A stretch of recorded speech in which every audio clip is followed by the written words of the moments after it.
Because diploma के बाद आपको सीधा सेकेंड ईयर में एडमिशन मिलता है इंजीनियरिंग के. I did engineering from San Francisco Institute of Technology, which is in Borivali, in the field of information technology. उसी दौरान में प्लेसमेंट मेरी हो गई. I started my corporate life after that. उसके कॉर्पोरेट लाइफ के दौरान I did my MBA from one of the reputed colleges in Mumbai, Jamnalal Bajaj Institute of Management Studies, which is in Churchgate, and my majors was finance, and that is how I landed a job in Bank of America, which I am working right now. उसके अलावा जिस चीज के लिए हम यहाँ पे आज मिले हैं, मेरे कम्युनिकेशन रिलेटेड जर्नी, तो बचपन से ही मैं एक परफॉर्मर रहा हूँ. I used to do stand up shows. I do a very good mimicry. I like to give speeches. तो ये बचपन से मुझ में एक कह सकते हैं एक छोटा सा हुनर था कि I like to entertain people और I like to perform.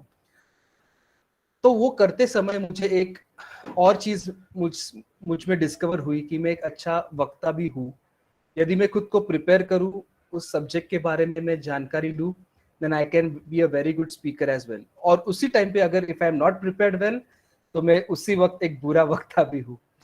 And that's why I joined a club called as Eminent Toastmasters Club. So यदि आपने किसी ने सुना होगा कि टोस्टमास्टर करके एक नॉन प्रॉफिट ऑर्गेनाइजेशन है which is run world wide. उसके क्लब्स होते हैं, जैसे हमारा एक कॉर्पोरेट क्लब है एमिनेंट टोस्टमास्टर्स क्लब, उसका मैं मेंबर हूँ. I am an active member.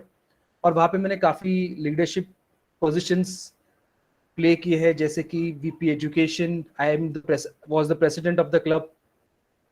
मैं बहुत सारे क्लब मेंबर्स को मेंटोर कर चुका हूँ और अभी भी 3 मेंबर्स को मैं मेंटोर कर रहा हूँ at a given point of time. मैंने अपने क्लब को एरिया, डिवीजन, डिस्ट्रिक्ट लेवल तक स्पीच कॉम्पिटिशन्स में रिप्रेजेंट किया है. आई हैव बीन विनिंग दो speech competitions, and the speech competitions for international speech contest and humorous speech contest. तो my forte in communication, you can say, is about public speaking. I help people develop, design, practice, rehearse their public speaking skills, and I try to bring out best in them. And just for one thing, I would just like to take a credit for this little. आज एक humerus speech contest था जिसमें मेरा एक mentee he participated and he turned out to be a winner of that contest also. So, and I feel very good when my mentees do well. So this is just a short description. I don't feel I gave it a short description. मेरे बचपन से लेके अभी तक की journey मैंने आपके साथ में शेयर की.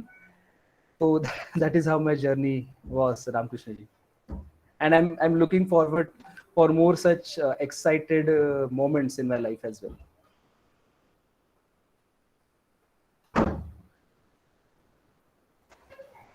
Thank you. बहुत अच्छा आपकी जर्नी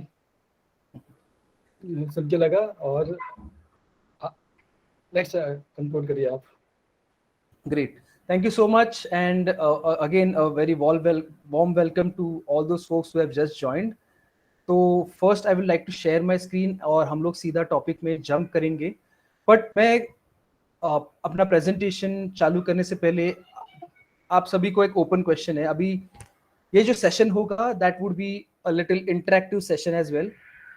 क्योंकि कम्युनिकेशन इज ऑलवेज अ 2-वे प्रोसेस. मैं सिर्फ बात करूंगा तो वो 1-वे कम्युनिकेशन हो जाता है जिसमें फीडबैक नहीं है. That becomes a little boring.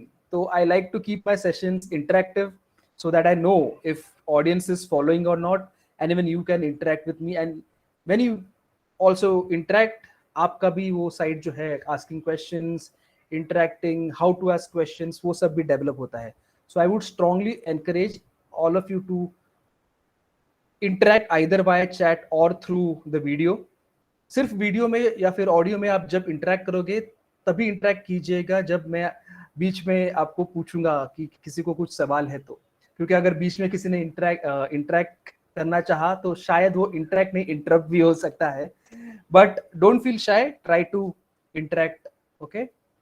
And the first question to all of you now is what is your expectation from this session. या फिर आप क्या एक्सपेक्ट कर रहे थे. आपको काफी सारे मेल्स मिले होंगे, व्हाट्सएप पे मैसेजेस मिले होंगे. तो मुझे आपसे पूछना है, आप चैट पे डाल सकते हो या यदि कोई अनम्यूट करके कहना चाहे तो वो आप कह सकते हो कि आपका एक्सपेक्टेशन क्या है इस सेशन से, जो आगे का 1 घंटा हम बिताने वाले हैं. आप क्या एक्सपेक्ट करते हो, आप क्या इस सेशन से पाओगे.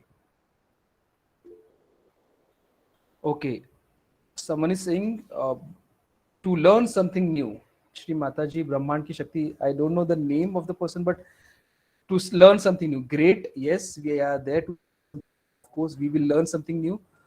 और न्यू के साथ हम कुछ कंसेप्ट्स को भी हम क्लियर करेंगे, पॉलिश करेंगे. Okay, Nachiket ji, thank you for the question. Thank you for time. You are expecting to learn something new. Great. A better way to communicate. Sudhir Kumar ji कह रहे हैं a better way to communicate. Great. Yes, we will learn that. We build up our confidence. Akanksha ji कह रही है we build up our confidence. Definitely yes. When we communicate effectively, हमको अंदर से feel good factor automatically आ जाता है और तभी हमारा एक confidence level भी बढ़ता है. तो जब ये confidence के बारे में मैंने एक सीरीज देखा था फिलहाल, पता नहीं, advocates is saying to learn something new. Yes.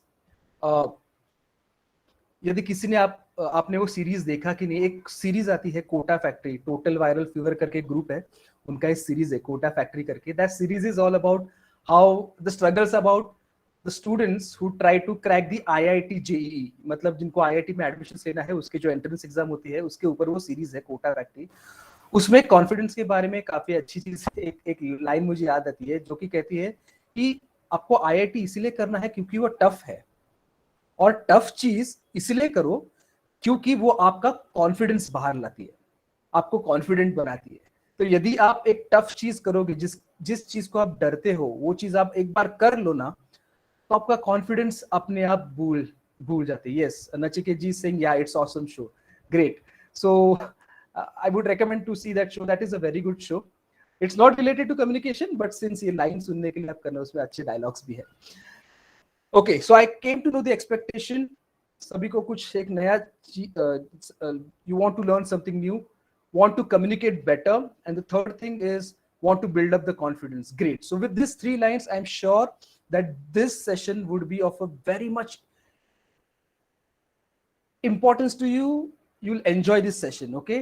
And the way we started this session with the lot of interaction, I am sure कि ये बहुत awesome session होगा. So let's start. तो Ramakrishna ji, I am just sharing my screen. मुझे एक बार confirmation दीजिएगा कि यदि आपको मेरी स्क्रीन दिख रही है कि नहीं. Yes, now I have shared. Please let me know if you see my screen.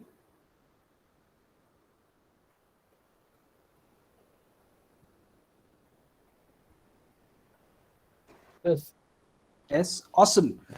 Great. अभी मैं स्क्रीन शेयर कर रहा हूं, तो I would not be able to see your chats. So if you type a question in between, या फिर आपको यदि बीच में सवाल हो, तो मैं आपको बीच हर एक सेगमेंट के बाद थोड़ा समय दूंगा, तभी आप आपके सवाल पूछिएगा. अगर किसी ने कोई भी चैट में उसको टाइप करता है, तो रामकृष्ण जी वो सवाल मुझसे पूछेंगे. Okay, so let's begin. Okay, now it's time to learn something new, and I am excited, and I know that most of you who are there are also excited. And the recording has started. I am also recording. This is not I'm not heard. This is my camera over here. But if anyone is wondering why is this thing on my head, yes, छोटी मोटी चीज बड़े शहरों में होती है. I've got a little hurt, but yes, let's rub our hands. Okay, rub it fast.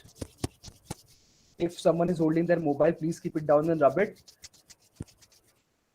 And if someone is wearing spectacles like me, just remove them down a bit and put your hands on your eyes. Amazing. Feel like students? Great.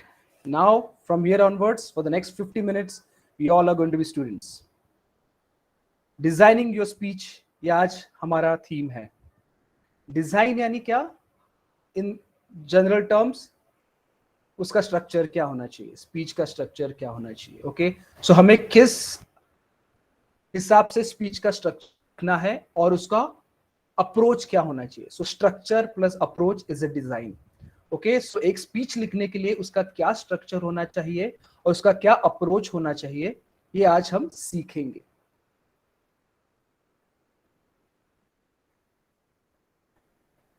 Okay. आज का contents क्या होगा? We have divided this session into 3 parts.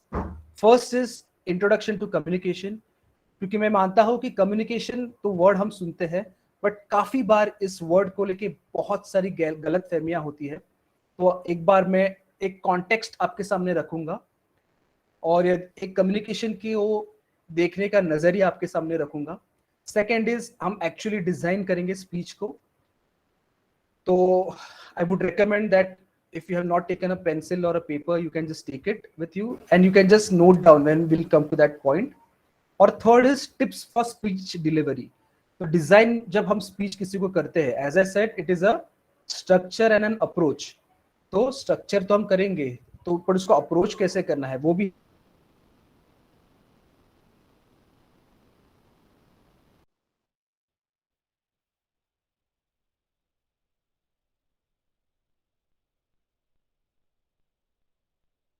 उसमें हम थोड़ा ज्यादा समय बिताएंगे. Introduction to communication. So let's jump into the first part. Communication works for those who work at it, said John Powell.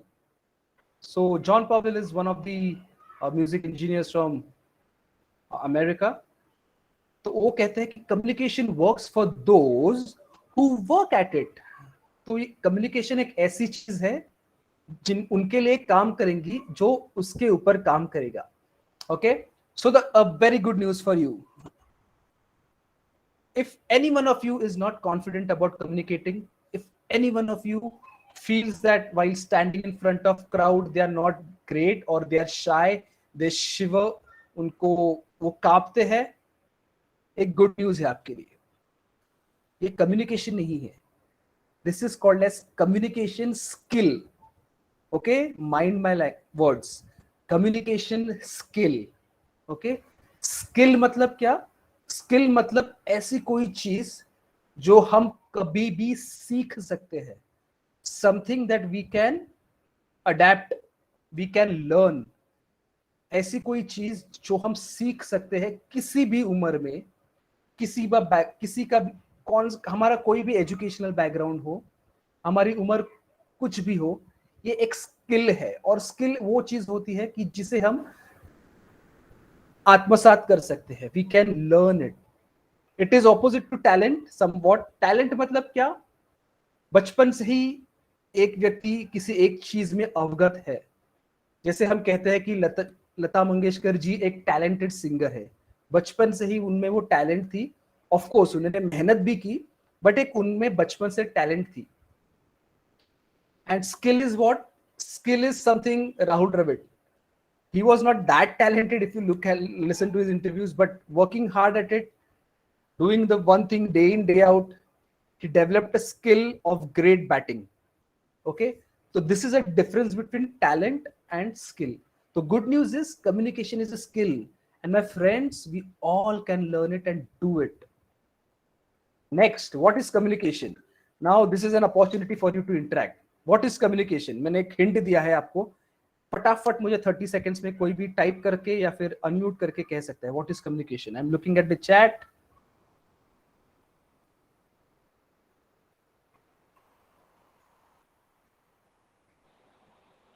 Communication मेरे हिसाब से दूसरे को, सामने वाले को जान लेना और उसको अपने विचार अच्छे से पहुंचा देना.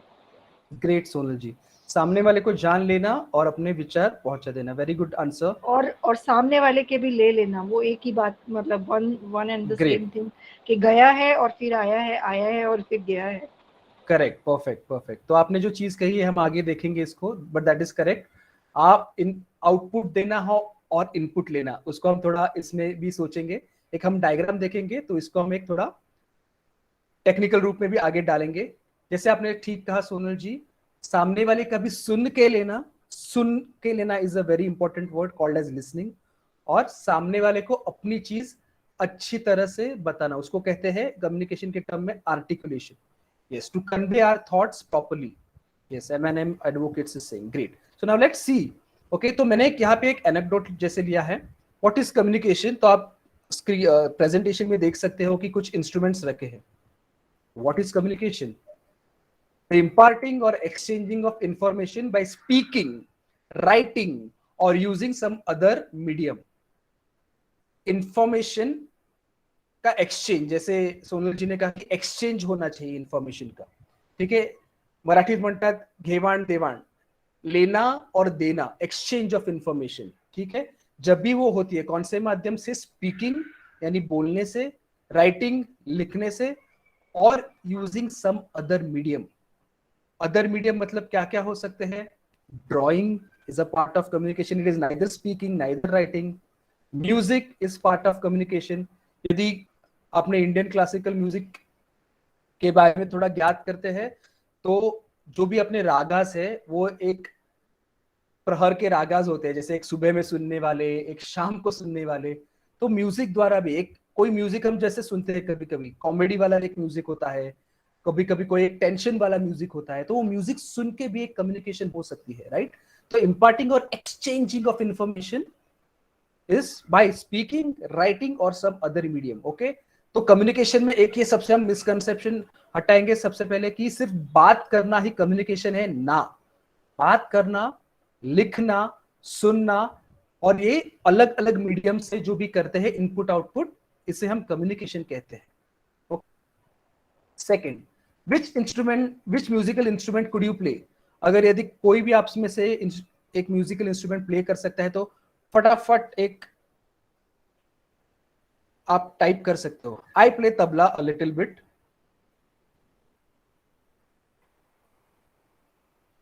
Anyone can, if no one can play, हमने कभी तो कभी ना कभी अपने स्कूल्स में डेस्क तो बजाए होंगे. ओके, तो अगर डेस्क प्लेयर हो आप तो भी लिख सकते हो. ओके, उसके बीच में जागृति जी ने पहले कहा था कि this is a technique that we can acquire. I think yes, that exactly. Shailesh ji कह रहे हैं कि गिटार बजा सकते हैं. ग्रेट. तो यदि कोई भी आप इंस्ट्रूमेंट प्ले कर सकते हो, it is similar to playing any musical instrument. okay, और कोई भी म्यूजिकल इंस्ट्रूमेंट अगर हमें सीखना है या फिर अच्छे से उसको बजाना है तो हमें क्या करना पड़ेगा? 3 चीज: learn, practice, repeat. I repeat, learn, practice, repeat. कुछ एक छोटी चीज सीखनी है, उसे प्रैक्टिस करना है, रिपीट करना है. रिपीट मतलब क्या है? पहले 2 स्टेप्स रिपीट करने हैं. सीखो, प्रैक्टिस करो. सीखो, रियाज करो. म्यूजिक के टर्म्स में उसको कहते हैं, यूजुअली आपने सुना होगा, रियाज, प्रैक्टिस. सीखो, प्रैक्टिस करो, सीखो, प्रैक्टिस करो. ओके, तो कम्युनिकेशन, पब्लिक स्पीकिंग में भी हमें लगता है कि पब्लिक स्पीकिंग सिर्फ सामने खड़े रह के भाषण देना है. ना, उसमें भी बहुत सारी वैरायटी है. स्कूल के बच्चों के सामने भाषण देना, कॉलेज स्टूडेंट्स के बच्चों के सामने भाषण देना, कॉर्पोरेट्स के सामने स्पीच देना, भाषण देना, बुजुर्गों के सामने भाषण देना, जेल के इनमेट्स जो है इनके सामने भाषण देना, अलग अलग स्तर के लोगों के सामने भाषण देना, गणेश उत्सव में भाषण देना, पॉलिटिकल भाषण देना, अलग टाइप के फ्लेवर्स ऑफ भाषण. किसी को मोटिवेट करना, किसी को इन्फॉर्म करना, बहुत सारे फ्लेवर्स है. और जब मैं कहता हूं लर्न, प्रैक्टिस, रिपीट, जब आपको एक प्रकार का स्पीच आता है, फॉर एग्जांपल ह्यूमरस स्पीच, तो आपको एक सीरियस वाला स्पीच कैसे देना है वो भी आप सीख सकते हो. तो ये एक नेवर एंडिंग प्रोसेस है, आप दिन ब दिन उसमें बेटर होते ही जाओगे. So keep in mind, this communication is a skill is something that we can acquire, and how to be great at one skill is through learn, practice, repeat. okay, let's move ahead. इसमें ये फटाफट में ये slide में जाऊंगा. Types of communication कुछ होते हैं, इसमें हम डिटेल में नहीं जाएंगे. ये 4 हिस्सों में डिवाइड किया है, तो आप इसको ऐसे पढ़ सकते हो: विजुअल, वर्बल. ओके, विजुअल मतलब जो हमें दिखता है, वर्बल यानी उसकी कुछ एक भाषा होती है. दिखता है और भाषा होती है. ऐसा क्या है? Hand writing, text, data tables, sign language. उसका कुछ एक उसको पढ़ने का तरीका होता है, राइट. हर एक भाषा जो होती है उसकी एक लिपि होती है, और जब भी कोई लिपि होती है तो उसको पढ़ने का तरीका होता है. तो उसमें क्या क्या आता है? Hand writing, text, data tables, sign language. फिर आता है विजुअल और नॉन वर्बल. विजुअल मतलब अगेन हमें दिखता है आंख के सामने, उसको कहेंगे विजुअल। दिखता है बट उसकी कोई परिभाषा या फिर एक लैंग्वेज नहीं है। फोटोज हमें दिखते हैं पर क्या फोटोज की लैंग्वेज है कोई ना। इलस्ट्रेशन मतलब हम जो किसी को मैप बताते हैं या फिर किसी की आकृति बताते हैं, इलस्ट्रेट करते हैं, उसकी लैंग्वेज है नहीं, हर एक अपने हिसाब से करता है। Figures, environments, avatars, 3D objects, animation से कोई कोई रहता है कि विजुअल और नॉन वर्बल, ये भी एक कम्युनिकेशन है। ओके, तो ये स्लाइड मैंने क्यों रखी है कि आपका एक जो विजन है, दायरा है, वो थोड़ा और ब्रॉड करने के लिए। हम जो यूजुअली सोचते हैं कम्युनिकेशन मतलब बात करना, सुनना, खत्म नहीं, इतने सारे टाइप्स के कम्युनिकेशंस होते हैं और हर एक कम्युनिकेशन का अपना अपना एक इंपॉर्टेंस भी होता है। Now let's see visual, verbal, non verbal देखा, अब हम देखेंगे non visual, verbal, non verbal. Non visual मतलब जो हमें दिखता नहीं है बट एक उसकी भाषा होती है। ओके, ऐसा क्या है जो दिखता नहीं है बट उसकी भाषा होती है? स्पीच दिखता नहीं है बट वर्बल है, भाषा है। Narration, Braille. नॉन वर्बल में क्या होता है? Music. Non visual, non verbal, जो दिखता नहीं है और उसकी भाषा भी नहीं है। म्यूजिक, संगीत की भाषा नहीं, यूजुअली कहते हैं रिदम, वो एक रिदम हमें जब आता है, right, that is sense, right. ये आपको सब कुछ सरप्राइज होगा, राइट। ये भी एक टाइप ऑफ कम्युनिकेशन है।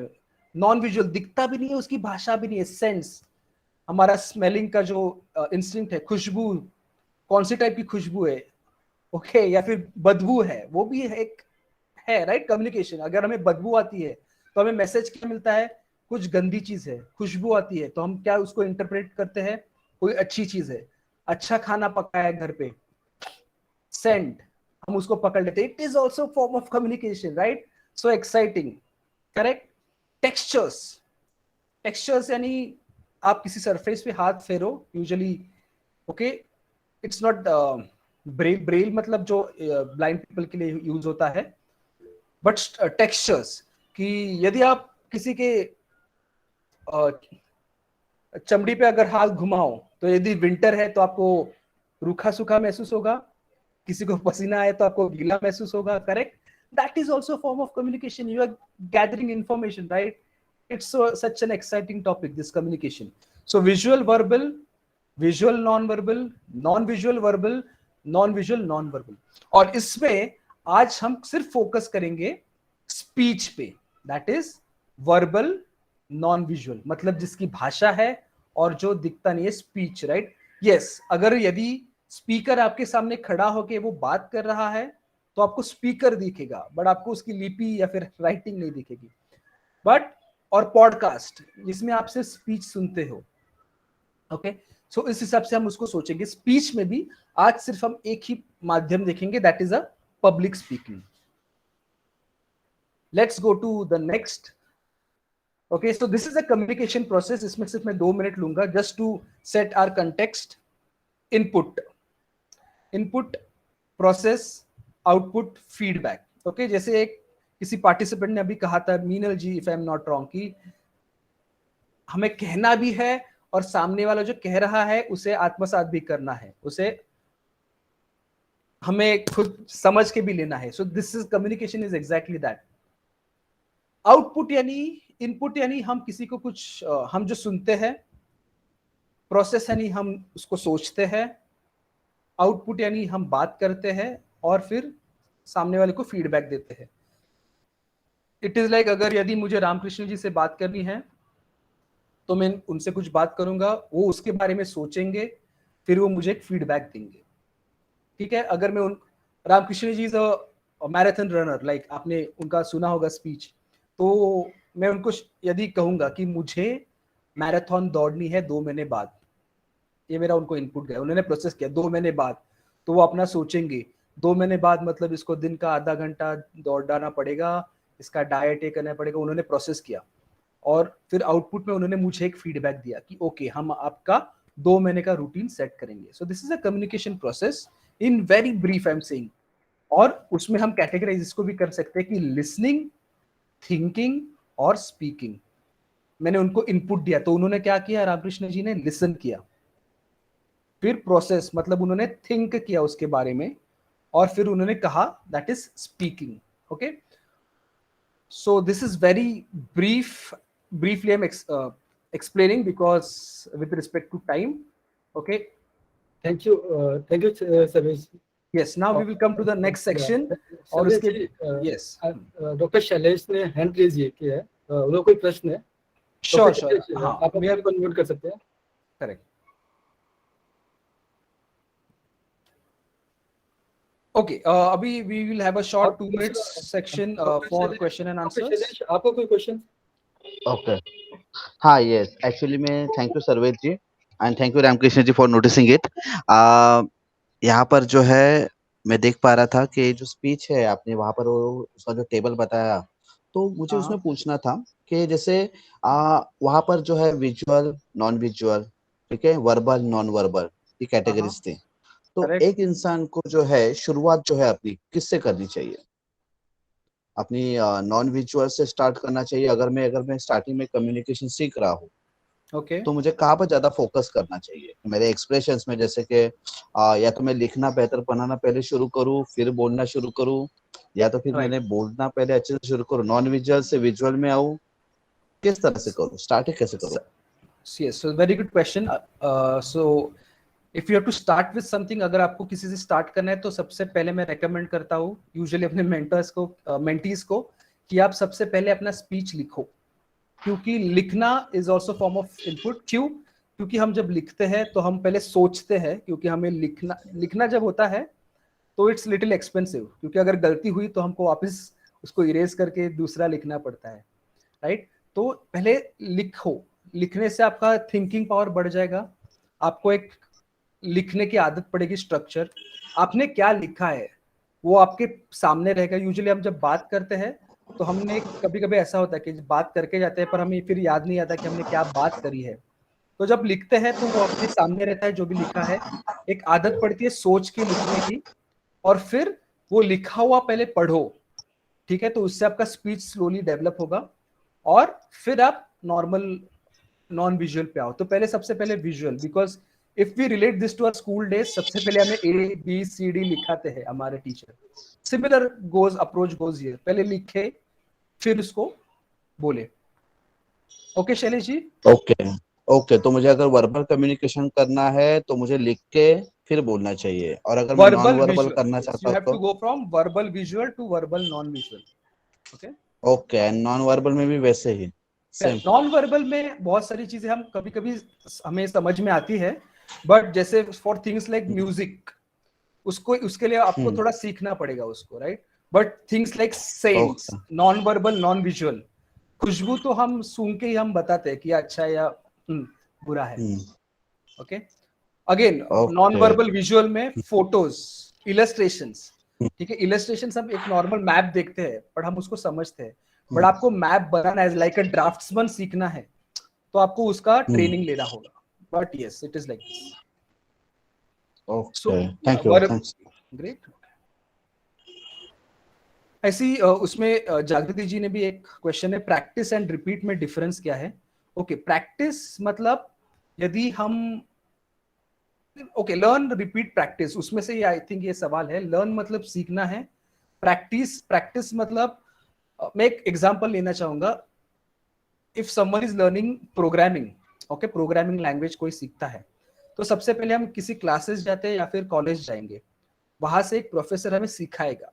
ओके, जब भी वो सिखाता है तभी हम नोटिंग करते हैं, सुन के लेते हैं, फिर हम लैबोरेटरी करते हैं, राइट, जिसमें हम उसको प्रैक्टिस करते हैं, जो भी सिखाया है उसको प्रैक्टिस करते हैं without much guidance, with the reference to हमें जो सिखाया है उसको प्रैक्टिस करते हैं। और ये दोनों चीज है, स्टेप 1 और 2, वो रिपीट करनी है। एक बार एक कंसेप्ट सिखाया, वो सीखा, प्रैक्टिस किया, फिर गए दूसरा कंसेप्ट सीखा, सीखा, प्रैक्टिस किया, तीसरा कंसेप्ट सीखा, सीखा, प्रैक्टिस किया। उसी टाइम पे पहला कंसेप्ट भूल गए, वापस पहले कंसेप्ट पे एक बार आए, सीखा, प्रैक्टिस किया। Okay, so that is the difference between practice and repeat. Okay जागृति जी? ओके, फेशियल एक्सप्रेशंस भी एक कहा है उन्होंने, किसी ने, तो I think it should be with regarding to non visual facial expressions, right? हाँ, तो maybe that was with respect to some topic that we took. तो यहाँ पे वापस अगर किसी को सवाल पूछने हैं तो आप पूछिएगा। अभी हम नेक्स्ट इसमें जाएंगे। एक प्रश्न आया, यस, किसी ने प्रश्न पूछा है, hmm. How would you describe good and effective communication? Yes, how would you describe good And or effective. good or effective? Okay, so let's consider effective communication. Effective communication is usually when I take a, या फिर मैं in person जब session लेता हूँ तो सबसे पहले एक चाइनीज विस्पर्स करके गेम है, वो मैं खेलता हूँ लोगों के साथ। ये आपने भी खेला होगा कईयों ने, कि 7 या 8 लोग रहते हैं, फर्स्ट पर्सन कुछ तो एक मैसेज देता है एक सिंगल लाइन का, वो एक सेकेंड पर्सन को बोलेगा, थर्ड पर्सन को बोलेगा, ऐसे ऐसे करके फर्स्ट पर्सन तक वो मैसेज आएगा। ओके, बट जब वो मैसेज हम फर्स्ट पर्सन को जो मैसेज दिया जाता है और जो लास्ट पर्सन जो वो मैसेज बोलता है, उसमें बहुत डिफरेंस होता है। So that is something called as a normal communication. और यदि वो इफेक्टिव होता तो the input message and the output what you are giving would nearly match. Okay, so that is effective communication is nothing but आपका जो idea है, आपके दिमाग में जो आइडिया है, वो सामने वाले के मन में उतारना एक अच्छी तरह से, उसे हम कहेंगे इफेक्टिव कम्युनिकेशन। हम सिंपल एग्जांपल लेते हैं, बहुत simple. I think this person is Nachiket ji, right? तो यदि आपने कभी ना कभी किसी ना किसी को तो मैप या फिर रास्ता बताया होगा, आप फोन पे हो, अभी तो गूगल मैप्स है, बट गूगल मैप्स के पहले हम कहते थे आपको मलाड में मिठाई वाले के पास आना है, तो आप सामने वाले को गाइड करते हो कि दादर से उसको वाले मिठाई वाले के पास आना है जो कि मलाड में है। तो उसे आप कहोगे ओके, आप ट्रेन में चढ़ना, स्लो ट्रेन पकड़ना, ये टिकट लेना, वहां पे उतरना, मलाड स्टेशन पे प्लेटफॉर्म नंबर 1 पे गाड़ी उतरेगी, फिर बाहर आना, फिर आपको एक शिवाजी का स्टैचू दिखेगा, शिवाजी महाराज जी का स्टैचू दिखेगा, उधर से सीधा आना, फिर एक लेफ्ट लेना, राइट लेना। ओके, तो यू आर कम्युनिकेटिंग। अगर ये आपने डायरेक्शंस अच्छा दिया और वो विदाउट मच क्वेश्चंस या फिर इन वन अटेम्प्ट वो समझ के उधर तक पहुंच गया, मान लो आपका इफेक्टिव कम्युनिकेशन है। ओके, बट अगर वो नहीं समझ पाया एकदम इफेक्टिवली, तो 2 चीजें हो सकती है, आइदर आपने उसको अच्छे से एक्सप्लेन नहीं किया, या फिर जो सामने वाला बंदा है जो आपको सुन रहा है, वो उसका इतना मेंटल पावर नहीं है कि वो उसको उतना प्रोसेस कर पाए। ओके, तो एज अ मैसेज गिवर को सामने वाले का जो मेंटालिटी, वो कहाँ से आता है, उसका एजुकेशनल बैकग्राउंड क्या है, वो उसका एक्सपीरियंस क्या है, वो सब ध्यान में लेते हुए उसको तुम्हारे विचार को पटाना है। यदि आप वो कर पाए, then that is an effective और गुड कम्युनिकेशन। और यदि आप वो नहीं कर पाए या फिर करने में बहुत दिक्कतें आई या फिर हाफ ही कर पाए, तो that is not a very good communication. Okay, तो इसमें बहुत सारी चीजें आती है इफेक्टिव कम्युनिकेशन में, कि it's not only about you as a speaker, it's also about आप किसको मैसेज दे रहे हो। ओके, यदि आपको सेम मैप अगर किसी बच्चे को समझाना हो और सेम मैप किसी एक बुजुर्ग को समझाना हो, मतलब एक ओल्ड पर्सन को, और सेम मैप आपको आपके सिमिलर एज के व्यक्ति को समझाना हो, आप किस हिसाब से आपके मैसेज को कोट करते हैं, right? That determines how effective your communication is. Okay Nachiket ji,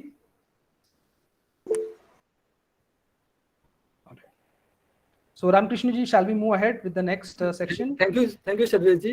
similar question इनका है नचिकेत जी का, जो मैं ही पूछना चाहता था। जैसे what are the greatest challenges for good communication, can you please share from your experience? जैसा मेरे पास भी सिमिलर क्वेश्चन थे, और आपने ऑलरेडी अपने इनोवेटिव आइडियाज और नॉलेज स्किल सेट तो शेयर कर दिया इन लोगों को। तो मेरा भी सिमिलर प्रश्न था, जैसे कि आप अपनी रिस्क टॉलरेंस और कम्युनिकेशन स्किल डेवलपमेंट की एडवेंचर जर्नी के बारे में कुछ हमें बताया, कि जानकर हम सभी को बहुत खुशी होगी कि, और हमें हेल्पफुल भी होगी कि हम किस तरीके से हम अपनी कम्युनिकेशन जर्नी को आगे बढ़ा सके। Okay, please go ahead. अगर एडवेंचरस कहोगे तो मुझे कुछ साल पहले एक since most of you must be knowing कि मैं even I am a practitioner of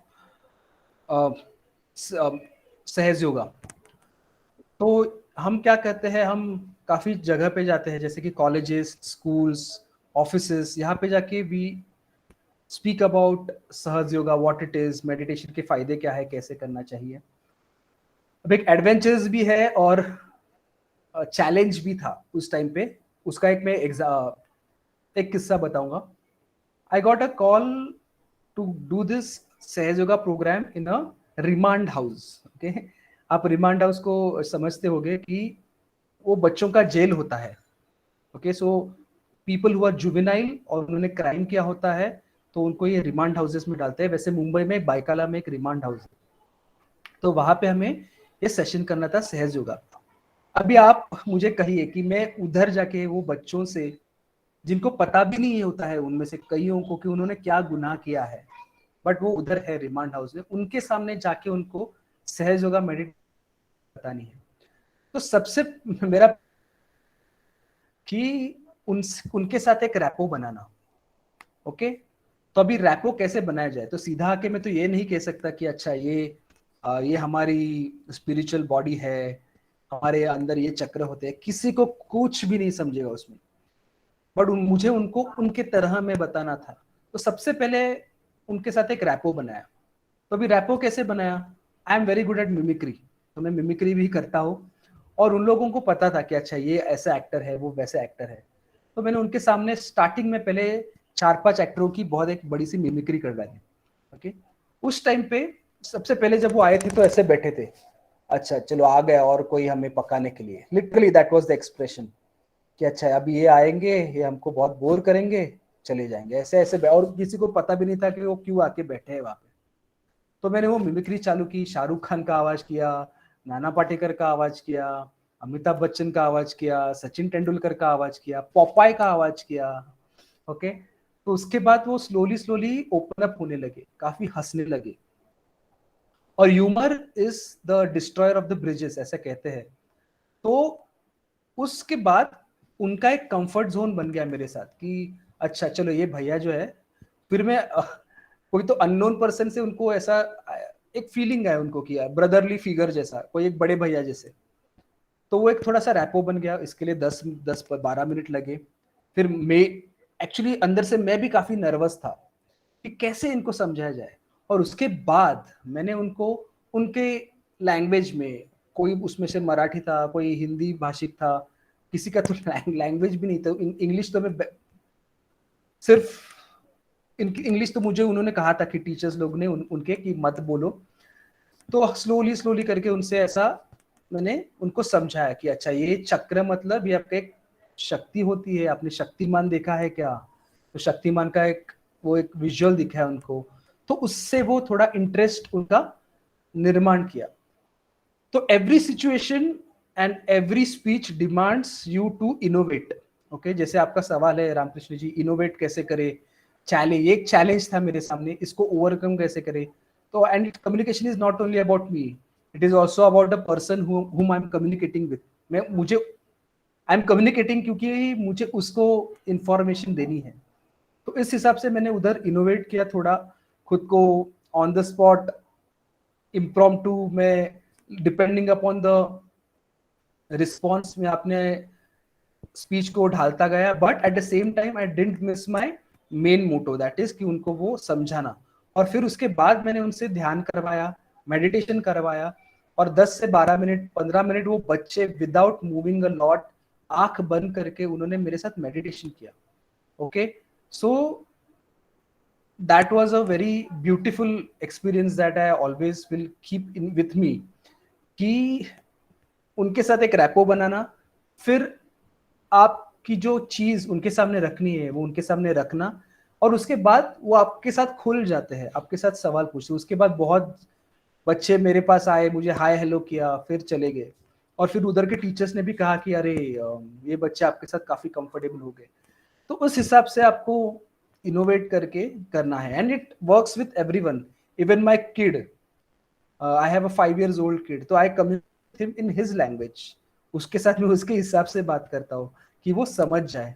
तो डिपेंडिंग अपॉन द ऑडियंस हमें वो करना है। तो अभी हम उसको कवर करेंगे कि जब भी हम स्पीच लिखते हैं तो किस चीज के बारे में हमें ख्याल करना है। ओके रामकृष्ण जी। हाँ Okay, so I think I आप covered this greatest challenge for good communication. Okay, the question में नचिकेत जी और आपका भी जो सवाल था रामकृष्ण जी कि hurdles faced और challenges faced और innovate कैसे करें, तो I tried to cover this. Okay, and this will come with experience of course. वो एक last line भी है, जब आप करोगे उसको ज्यादा बार अलग अलग situations में आप better होते जाओगे।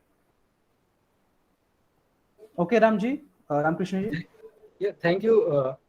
Yes, sure. नेक्स्ट आप क्वेश्चन से का हमारे सामने फिर आया बिफोर एंडिंग इनके बारे में Sure, I'll do it in the end. Before ending we want to hear some Yes, mimicry. definitely I'll do that. चाहते हैं कुछ आपका मिमिक्री देखना चाहते हैं कि क्या है। श्योर तो उसके लिए आपको एंड तक वेट करना पड़ेगा। ओके, तो आप नेक्स्ट टॉपिक पे स्टार्ट टॉपिक पे जाएंगे। एग्जैक्टली, नेक्स्ट टॉपिक पे शुरू करें।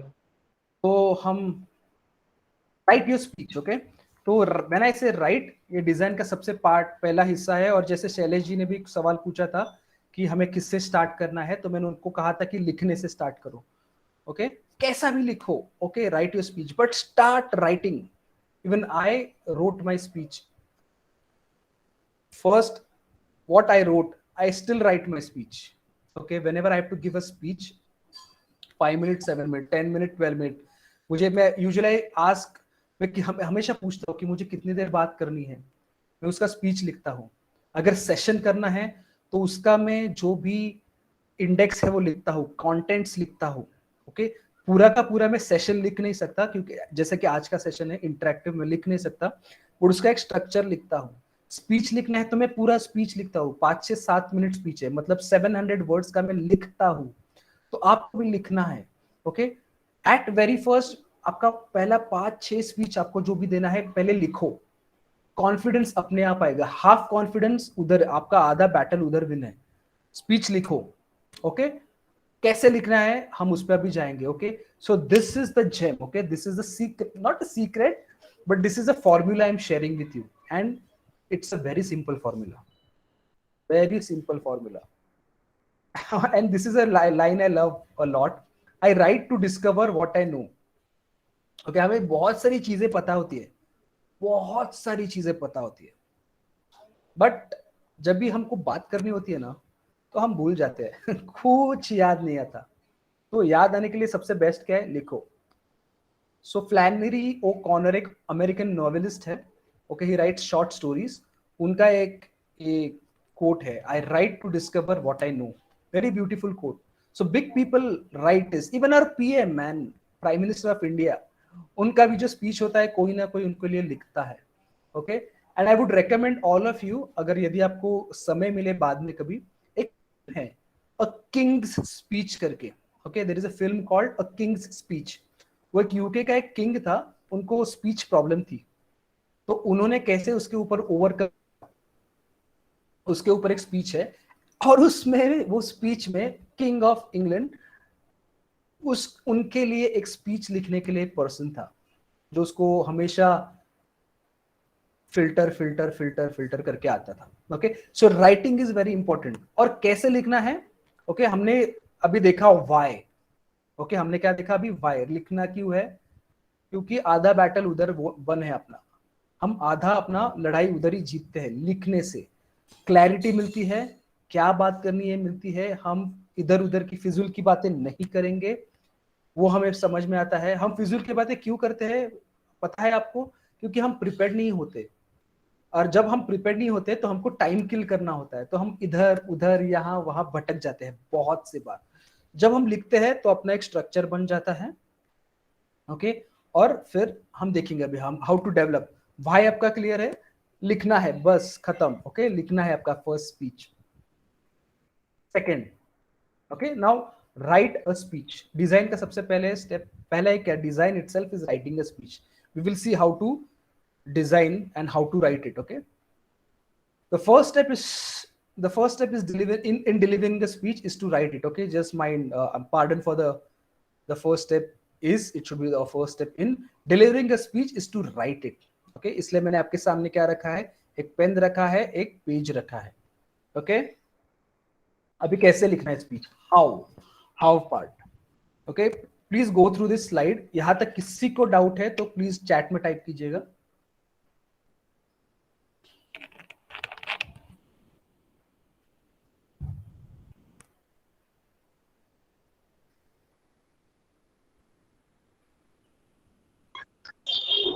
सर्वेश जी.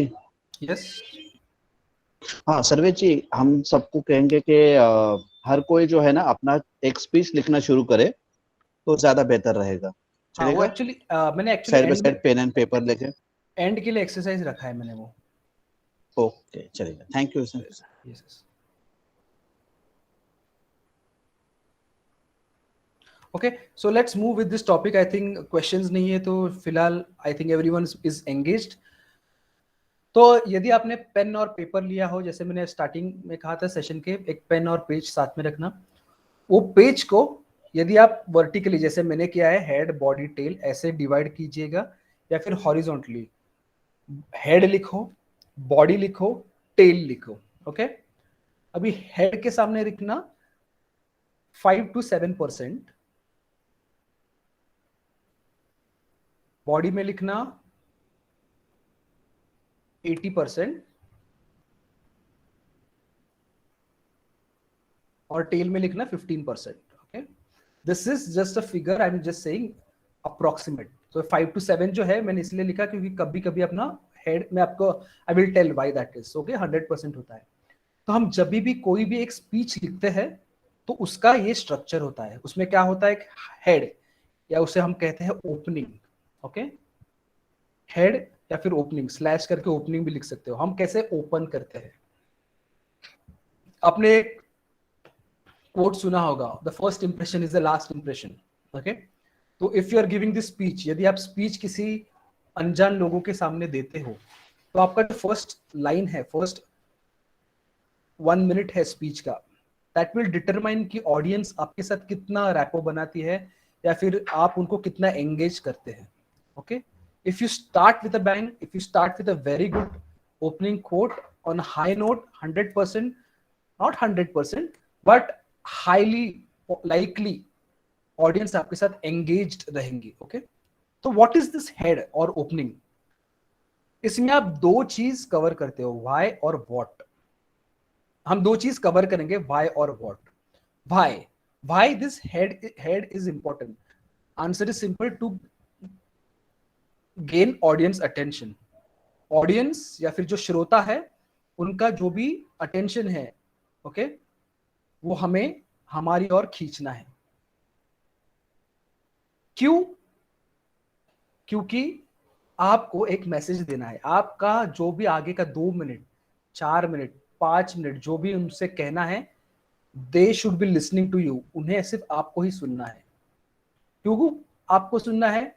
क्योंकि आपको उन्हें मैसेज देना है भाई, और आपने मेहनत करी है, आपने स्पीच लिखा है, आपने आपका 2, 3, 4 दिन डिपेंडिंग अपॉन आपने कितना समय उस स्पीच पे डाला है, आपने अपना टाइम स्पेंड किया है, आपने विचार शक्ति स्पेंड की है, आप एक्साइटेड है, आपके पास ऐसा कुछ कंटेंट है जो बहुत ही इंपॉर्टेंट है, जो उनको सुनना है, उनको वो सुनना ही चाहिए. तो वो कैसे सुनेंगे? वो तभी सुनेंगे जब आप उनको अट्रैक्ट करोगे. और कैसे अट्रैक्ट करोगे? With a powerful opening. Okay, तो उसमें 3 ट्रिक्स है जो कि बेसिक ट्रिक्स में आपके साथ शेयर कर रहा हूं. First is a quote. Quote यानी जैसे हम स्पीच में मैंने स्टार्ट किया था, ये सेक्शन के पहले ही मैंने एक कोट डाला था. क्या डाला था quote? I write to discover what I know. Right, एक कोट है, एक इतना सा ही लाइन है बट कितना कुछ कह जाती है, उसे कहते हैं हम एक कोट. ओके, आप एक कोट से स्टार्ट कर सकते हैं. अब एक कोट कैसा होना चाहिए? एक कोट ऐसा होना चाहिए जो कि आपका स्पीच का मैसेज है उसके साथ काफी रिलेटेड होना चाहिए. ओके, अभी मैं स्पीच के बारे में बोल रहा हूँ, राइटिंग स्पीच के बारे में बोल रहा हूँ, इसलिए मेरा कोट क्या है? I write to discover what I know. मैं यहाँ पे ये कोट नहीं डालूंगा, an apple a day keeps doctor away, ना, क्योंकि that is not related to my message. Quote ऐसा डालो जो कि आपके मैसेज से रिलेटेड हो, जो कि आपका थीम है उससे रिलेटेड हो. Okay, first is quote. Second option, okay, you can. अभी मैं और एक कहना चाहता हूँ, जो कोट है that is the most easiest and simplest way to start a speech. बहुत ही रिस्क फ्री रिटर्न्स. अगर आप कोट से स्टार्ट करोगे एंथुजियास्टिकली, हाई लाइकली ऑडियंस आपको नोटिस करेगा, आप उनका अटेंशन गेन करोगे. सेकंड इज ऑडियंस से सवाल पूछो. आते ही ऑडियंस से सवाल पूछो, और क्या लग रहा है आपको, कैसे हो आप सब. एक सवाल हुआ तो कोई आके सीधा उनसे सवाल जब पूछता है ऑडियंस से, तो वो भी थोड़ा अटेंटिव होते हैं. ओके, ये सीधा के सवाल पूछ रहे हैं आदमी, अरे क्वेश्चन पूछो सीधा के कोई भी, और वो क्वेश्चन ऐसा होना चाहिए कि आपके मैसेज के रिलेटेड हो, इधर उधर का नहीं होना चाहिए क्वेश्चन. ओके, तो keep that in mind. Quote is a one way, question is second way, third is joke और ए ह्यूमर. जो थर्ड पार्ट है वो थोड़ा सा एडवांस में आता है, ये मैं रेकमेंड नहीं करूंगा. आप स्टार्टिंग के स्टेज पे उसको यूज करो स्पीच स्टार्ट करते हुए. यदि आप सीख रहे हो स्पीच लिखना, तो जोक से स्टार्ट मत करना, क्योंकि उसमें थोड़ा रिस्क है. जैसे कोट में बहुत कम रिस्क है, क्वेश्चन में जोक में थोड़ा रिस्क है, क्योंकि यदि आपका जोक ऑडियंस को नहीं समझा तो आप बॉम्ब करोगे. बॉम्ब करोगे इज अ फ्रेज कि आप ऑडियंस का अटेंशन गेन नहीं कर पाओगे. Okay, but that is a trick. But यदि जैसे कहते हैं हाई रिस्क हाई रिटर्न, यदि आपके जोक पे ऑडियंस ने हंस दिया, ऑडियंस को लगा कि ये जो बात करने वाला है बंदा, मैं उसको सुनूंगा क्योंकि ये इसने मुझे हंसाया है, audience is yours. But that is a third way.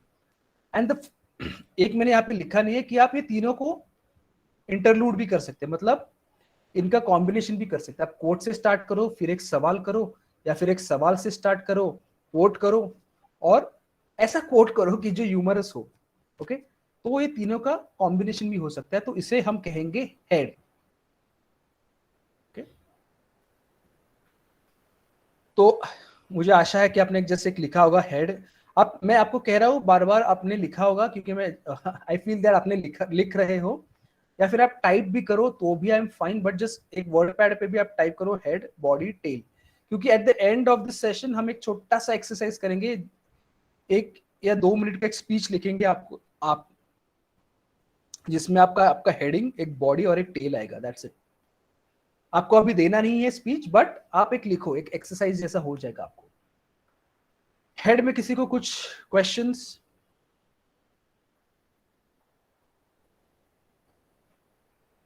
Okay, I will just give 10 seconds.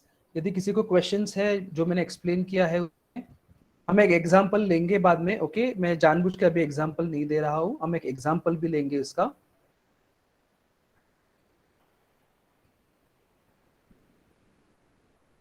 Okay, no questions. So I believe कि सबको ये अवगत हुआ है. Second is the body part, the chunk. Okay, the chunk of your message. अपने audience का attention gain तो किया, बट अभी आपको क्या करना है, आपका जो मैसेज है, जो आपको ऑडियंस को बताना है, यदि वो इंफॉर्मेशन हो सकती है, वो सेल्स पिच हो सकता है, वो मैरिज प्रपोजल हो सकता है, वो आपके लिए वोटिंग करने के लिए अपील हो सकती है, वो कुछ भी हो सकता है मैसेज, वो आपको इफेक्टिवली उनके सामने रखना है. तो उसको सबसे why it is important, of course, because that is your message, baba. That is your message, and that is why it is very important. Okay, the body, why it is important, because that is the whole point that you want to present to the audience. अभी ये body का मेरा एक next slide है, उसमें हम देखेंगे कि हम स्पीच को कैसे नैरो डाउन करेंगे. बट उसको बॉडी किस तरह से आपको बॉडी पे आना है. आप सेकंड बुलेट पॉइंट यदि देख रहे हो तो यहाँ पे लिखा है come two point. Come two point यदि यानी मुद्दे पे आओ. ओके, मुद्दे पे आओ. मुद्दा क्या है, मुद्दे पे आओ. जो कहते हैं मुद्दा, हम उस पे हमने ऑडियंस का अटेंशन गेन किया, फिर ऑडियंस सोचेगा अब ये कहना क्या जाता है, तभी मुद्दे पे आने का. जो भी आपका मेन थीम है स्पीच का, वो उस पे आने का, ओके, उसको कहते हैं ट्रांजिशन। उस पे आने का मतलब ट्रांजिशन करने का, ओपनिंग से बॉडी पे ट्रांजिशन, ओपनिंग से बॉडी पे ट्रांजिशन, ओपनिंग से बॉडी पे transition, that is come to the point. Okay, तो अब कम टू द पॉइंट आप कैसे आओगे? मैं इसके बाद एक छोटा सा स्पीच दूंगा आपको 1 मिनट का, तो मैं इसमें वो तीनों कवर करूंगा, फैक्ट्स एंड फिगर्स। ओके, जब बॉडी में आप, यदि आपको किसी को एक मैसेज देना है, सेल्स स्पीच हो या फिर मोटिवेशनल स्पीच हो, उसमें अगर यदि आप नंबर्स रखोगे ना, फैक्ट्स एंड फिगर्स, या फिर फैक्ट्स एंड फिगर्स में एग्जाम्पल भी आते हैं। यदि आप स्लाइड शेयर कर रहे हो तो उधर एक image, that is figures. Facts यानी फैक्ट्स, जो कि एक्चुअल फैक्ट्स है, जो उन्होंने अगर जाके गूगल किया, मेरे कंपनी का टर्नओवर 1 बिलियन है, ये एक फैक्ट हुआ। अगर उन्होंने गूगल किया 1 बिलियन टर्नओवर है, तो आपका क्रेडिबिलिटी बढ़ जाता है, राइट? जब भी आप फैक्ट्स रखते हो तो आपका क्रेडिबिलिटी बढ़ जाता है। फैक्ट्स क्यों रखना है? कि आपका जो मैसेज है उसको सपोर्ट करने के लिए। मैसेज कुछ भी हो सकता है। Advantages of planting a tree, okay, ये आपका स्पीच है फॉर एग्जांपल, तो उसमें फैक्ट्स क्या रखोगे कि nearly in a year there are 100,000 trees which are cut all over the world। 100,000 keys मतलब 1,00,000 पेड़ साल भर में पूरे विश्व में काटे जाते हैं। if we plant 150 million trees and each, then just imagine, even if 100 million out of them survive, we are equaling the number of trees that are cut with the number of trees that we are planting। तो सीधा आपको एक उसका एक दायरा समझा, right? 1,00,000 पेड़ काटे जा रहे हैं, मैं 1.5 लाख पेड़ लगा रहा हूं। ऑफ कोर्स सभी पेड़ जो मैं लगाऊंगा वो तो जिंदा नहीं रहेंगे। 50,000 पेड़ जो हमने लगाए हैं वो मर भी गए, तो भी 1,00,000 पेड़, मैं जो 1,00,000 जो पेड़ काट रहा हूं उनको मैं सब्सटीट्यूट उनसे कर रहा हूं। इसे कहते हैं फैक्ट। जब भी आप फैक्ट रखो तो सिंपल रखिएगा, ओके? बहुत ही फैक्ट्स मत रखिएगा, ऐसे रखिएगा जो आपकी ऑडियंस समझे, ओके? फिर आती है स्टोरी। स्टोरी मतलब क्या? आपकी पर्सनल स्टोरी जितनी रहेगी वो आप शेयर, तो ऑडियंस आपके साथ रिलेट कर पाएगी। अभी पेड़ लगाने की स्टोरी क्या होगी? मैं हर रोज अपने गांव में जाता हूं, उस गांव में मेरे बगीचे में 17 पेड़ है, वो आम के पेड़ है, हापुस आम के पेड़। अभी उनकी उम्र है 25 साल, पर मैंने तो वो पेड़ नहीं लगाए थे, तो वो लगाए किसने पेड़? वो पेड़ मेरे पिताजी ने लगाए थे। और आज 25 साल बाद जब उस पेड़ का एक वृक्ष हुआ, उसमें जब आम लगते हैं, और मैं अपने बेटे के साथ जब उस पेड़ के नीचे बैठता हूँ, उसमें से आम निकाल के जब हम वो आम को खाते हैं, तो हमेशा मैं अपने पिताजी को शुक्रिया अदा करता हूँ और घर पे आके उनको बताता हूँ की मी आपल्या बागेतले आंबे खाल्ले, मैंने अपने बगीचे के पेड़ खाए। और उनके मुंह पे जो समाधान का एक स्मित हास्य आता है, वो ध्यान में रखते हुए मैं आज एक पेड़ लगाता हूं, या फिर मैं हमेशा एक पेड़ लगाता हूं, क्योंकि कभी ना कभी कोई ना कोई, मैं जो ये पेड़ लगा रहा हूं उसका जब वृक्ष होगा और उसके छाया में जब वह बैठेगा और जब वो एक सुकून की सांस लेगा, तो मेरे चेहरे पे भी एक स्मित सा हास्य होगा, ओके? तो इसे कहते हैं एक स्टोरी। तो जो मैंने फैक्ट्स रखे थे, इतने सारे पेड़ को काटे जाते हैं, इतने सारे पेड़ आप लगाओ, बट मैं क्यों लगाऊं? अरे कि बाबा, उसका ये भी बेनिफिट है, लगाने के लिए मत लगाओ, आपके चेहरे पे जो हंसी आएगी उसके लिए भी आप लगाओ। तो जब भी आप स्टोरी आप बताओगे, राइट, हम सभी को स्टोरी बहुत अच्छी लगती है। स्टोरी जब आप बताओगे, ऑडियंस आपके साथ बहुत रिलेट करेगा। यहां तक किसी को कुछ सवाल? Okay, yeah, I have tried in starting online session to ask question, but yeah, I had experience that people get feared and not speak. Great, I think ये ओपनिंग के बारे में सवाल था, क्वेश्चंस के बारे में। ओके, तो यहाँ पे एक स्किल है कि आप उनको पहले ऑप्शंस दो। ओके, कि आप यदि टाइप कर सकते हो, जैसे मैंने आपको बताया, आप टाइप करो, आप आके बोलो। और यदि आप बहुत ही फर्स्ट टाइम स्पीकर हो तो आप ओके, उसके पहले मैं थर्ड मैं आपको हैक बताने वाला था। सबसे पहले आप उनको मल्टीपल ऑप्शंस दो। चैट पे आप आंसर्स डाल सकते हो, आप अनम्यूट करके बात कर सकते हो। तो यूजुअली पीपल जो शाय रहेंगे वो चैट पे ही लिखेंगे, या फिर वो कभी कभी सामने नहीं आना चाहते कि अरे मैं अगर, और वो इसीलिए नहीं आना चाहते क्योंकि वो आपको डिस्टर्ब नहीं करना चाहते। ऐसा बहुत बार भी होता है, तो वो सामने के सवाल नहीं पूछेंगे तो चैट पे डालेंगे। हाई लाइकली इसमें आपको आंसर्स आ जाएंगे। फिर भी आंसर्स नहीं आते तो थर्ड इज आप उनका नाम लेके उनको पूछ सकते हो कि जैसे कि आपने सवाल पूछा है अभी, तो मैं आपको नाम से एड्रेस करूंगा। नचिकेत जी आपको क्या लगता है, सोनल जी आपको क्या लगता है, आकांक्षा जी आपको क्या लगता है, संतोष जी आपको क्या लगता है, शशिकांत जी आपको क्या लगता है, धर्मेंद्र जी आपको क्या लगता है। वैसे किसी का भी नाम लेके अगर पूछूंगा तो वो भी अटेंटिव हो जाते हैं। That is also benefit of asking a question, you can do that. Okay, and the fourth one is hack, is जब भी आप नर्वस हो तो आप पहले से ही 2-3 लोगों को बता के रखो कि मैं ये सवाल 2-3 पूछने वाला हूँ। ओके, जैसे कि कॉलेज स्टूडेंट्स करते हैं, या फिर यदि आप सब्जेक्ट से बहुत ही नए हो तो आप किसी आपके फ्रेंड को बोलो कि भाई मैं ये सवाल पूछने वाला हूँ, तो प्लीज यार अगर किसी ने 1 मिनट में आंसर नहीं दिया ना तो तू चैट में तो डाल दे या फिर अनम्यूट करके बोल तो दे। ओके, तो this is a hack, but use it only when you are very down, if you are under prepared. First of all, अगर अंडर प्रिपेयर हो तो स्पीच मत दो। यदि आप प्रिपेयर करके भी आपको लगता है कि आप अंडर प्रिपेयर्ड हो तो ही ये करो। Okay, but that is a hack. Okay,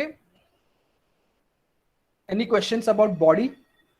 come to the point, facts and figures क्यों शेयर करना है, story? No. Okay, so let me move ahead. मैं थोड़ा सा समय के आगे जा रहा हूं, सो आई बिलीव किसी को कोई हर्ज नहीं है। ओके, अगर हर्ज हो तो प्लीज टाइप कीजिएगा। I will take 10 more minutes. What is tail? Tail is nothing but a conclusion. Okay, conclusion क्यों होना चाहिए? Why is conclusion important? Because that is the thing that people will take away. आप जैसे आप किसी birthday party पे आते हो तो आपको कोई एक रिटर्न गिफ्ट देता है, करेक्ट? आपका वो टेक अवे है। इसी प्रकार एक स्पीच का टेक अवे होता है। ओके, तो उसे कहेंगे हम टेक अवे। तो कंक्लूजन या फिर टेल इंपॉर्टेंट क्यों है कि आपने जो पूरा बताया है उसका एक सारांश होना चाहिए, उसकी एक समरी होनी चाहिए जो कि वो आपका जो श्रोता है उनके साथ लेके जाए। ओके, तो that is the key take away, that is the take away और द कंक्लूजन। और it also could be call for action. Call for action मतलब क्या? यदि if you are giving any speech, any motivational speech और a sales speech, that time आपको चाहिए कि लोग आपसे आके कुछ खरीदारी करें, करेक्ट? दैट टाइम आप उनको कॉल टू एक्शन करते हो। कॉल टू एक्शन मतलब क्या? उनको कुछ एक्शन लेने के लिए ये रखना, उनको एक्शन करने के लिए एनकरेज करना, मोटिवेट करना, उसको कहेंगे कॉल फॉर एक्शन। और second is call for action क्या है? जब भी पॉलिटिशियंस कोई स्पीच देते हैं, राइट, बिफोर इलेक्शंस, तभी वो कहते हैं ना कि अरे इसको बटन देना, इसको वोट देना, इसको ही वोट देना, राइट? क्योंकि उसके पहले वो कुछ अपने मुद्दे आपके सामने प्रस्तुत करेंगे, फिर कहेंगे अच्छा ये खराब है, ये गलत है, ये सही चल रहा है, मैं ये करूंगा, मैं वो करूंगा, पर आखिर में क्या कहेंगे? Call for action. कुछ भी हो, हमारा ये नेता है, इसके ऊपर शिक्का मुर्बत करना या फिर इसको ही वोट देना, that is a call for action and that is what audience will take away with them. Okay, तो यदि इसमें कोई सवाल हो तो मैंने एग्जांपल जैसे बॉडी में दिया, वही मैं कंक्लूजन।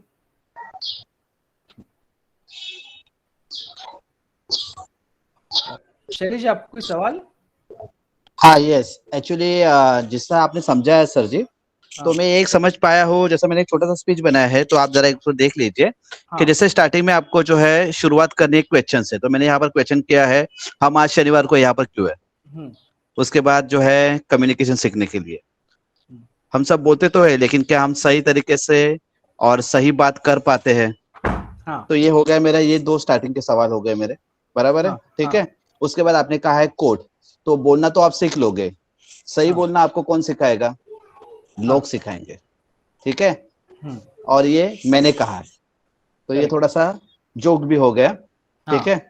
उसके बाद सामने वाला जो है जिससे बात कर रहा हूँ उसको, अब मतलब ये जो आपके से जो पॉइंट समझ पाया हो ना, मैंने कुछ लिख के लिए है। जैसे सामने हाँ वाला जो है उससे बात कर रहा हो, तो सबसे पहले मुझे उसके दिमाग से बात करनी है, तो मुझे हेड पे ध्यान देना है, जहां पर हाँ मैं अपनी 10% एनर्जी दूंगा, राइट, हाँ हाँ ठीक है। तो वहां पर जो है फिर मैंने 10% एनर्जी देने के बाद मैंने उनका अटेंशन खींच लिया, उनके दिमाग का अटेंशन खींच लिया, तो ये हो गया मेरा हेड, राइट, ओके ठीक है। उसके बाद जो है मेरी बात को और ठीक तरीके से समझाने के लिए, सामने वाले के शरीर में उसके अंदर उतारने के लिए मैं 60% एनर्जी दूंगा, जैसे आपने बताया। हम्म तो जहां पर राइट मैं अपनी सीधी बात रखूंगा, उनको उदाहरण बताऊंगा, उनको अनुभव बताऊंगा, अपनी कहानी बताऊंगा, राइट, बराबर या उससे रिलेटेड कहानी बताऊंगा, बराबर है, करेक्ट ठीक है। और बात खत्म करते वक्त जो टेल है हम्म उसको खत्म करते वक्त मुझे ऐसे बताना है उनको कि जिनसे उन्हें पता चले कि अभी खत्म हो गया है, मैंने ये बात समझाई है, ये सारांश है, ठीक है। और ये टेल है, यानी टेल यानी कदम जो है उसके, ठीक है। तो ये कदम अभी अच्छा उनको क्या कदम उठाने हैं, खत्म होने के बाद क्या करना चाहिए एग्जैक्ट। तो यहाँ पर मैं कॉल टू एक्शन देके अपना स्पीच जो है वो खत्म करूंगा, right. okay right correct yes, that's thank you. perfect correct great Shailesh ji, that was a good summary. There is a question, a question है आकांक्षा जी से, what experience that people know about the subject and all, but the major problem is expression. Correct. Even though if the person on the stage, but again fear factor suppress his her potential or quality, which is perfect. Yes, I would like to ask people highlight these questions. I would like to ask people, I would like to ask please highlight these questions. Okay, तो आप कह रहे हैं कि आपको subject matter expertise है, but आपको expression करने में उसको तकलीफ होती है क्योंकि आप लोगों के सामने आते हो और लोगों को देख के आप डर जाते हो, राइट। तो उसके लिए कुछ ट्रिक्स है। फर्स्ट ऑफ ऑल, अभी तो सब ऑनलाइन सेशंस हैं, तो ऑनलाइन सेशंस में तो यूजुअली लोग तो दिखते नहीं है, you can select not to look at the camera. But यदि आप ऑफलाइन सेशंस में हो जहाँ पे लोग सामने से आपको देख रहे हैं, तो ये कभी कभी स्टार्टिंग मुझे भी होता है, जब मैं बहुत दिनों बाद स्पीच देने आता हूँ, तो मैं क्या करता हूँ कि किसी के आंखों में नहीं देखता, ऑडियंस के आंखों में नहीं देखता, मैं एक स्पॉट 3 स्पॉट तय करता हूँ रूम में, जो कि they are about the audience's height, 3 कोने। ओके, यूजुअली रूम स्क्वायर रहती है, तो एक राइट साइड का कोना, एक लेफ्ट साइड का कोना और एक सेंटर। तो मैं जब भी बात करूंगा तो एक बार इधर देखूंगा, एक बार इधर देखूंगा, एक बार इधर देखूंगा। ओके, तो उससे क्या होगा कि आपको पता है कि आप किसी को देख के नर्वस आप नहीं होगे। जब यूजुअली, क्योंकि आप लोगों को देखते हो ना, तो आप जज करना चालू करते हो यूजुअली, यार ये मेरा स्पीच इसको पसंद आ रहा है कि नहीं, पसंद नहीं आ रहा है तो क्या होगा, मैं मुझ पे लोग हंसेंगे क्या, ये सब सवाल आते हैं। बट इसको ओवरकम ऐसे करना है कि जस्ट 3 स्पॉट रखे, स्टार्टिंग में उतना बात करें, जैसे आप 2-3 स्पीचेस ऐसे दोगे तो आपको एक कॉन्फिडेंस आ जाएगा, फिर you can start understanding the reception और you will start receiving the audiences, जो ऑडियंस फेस कर रही है या फिर उनका जो भी इमोशन है, आप ऑटोमेटिकली बाद में रिसीव करोगे। बट इसको ब्रेक करने के लिए आपको एक दो बार उसको हेड ऑन लेना ही है। Okay, there is no magic wand कि you will practice something at home and it will happen.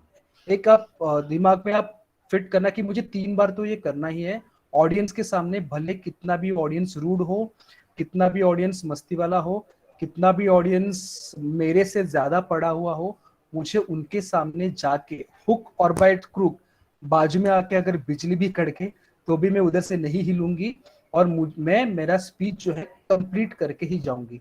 ये एक बार ठान के जाना है स्टेज पे, ये भावना से खड़ा होना है और 3 जगह पे आपको देखना है, एक लेफ्ट कॉर्नर, राइट कॉर्नर, बीच में, लेफ्ट कॉर्नर, राइट कॉर्नर, बीच में, ये लूप में आप उधर उधर देखते जाओ।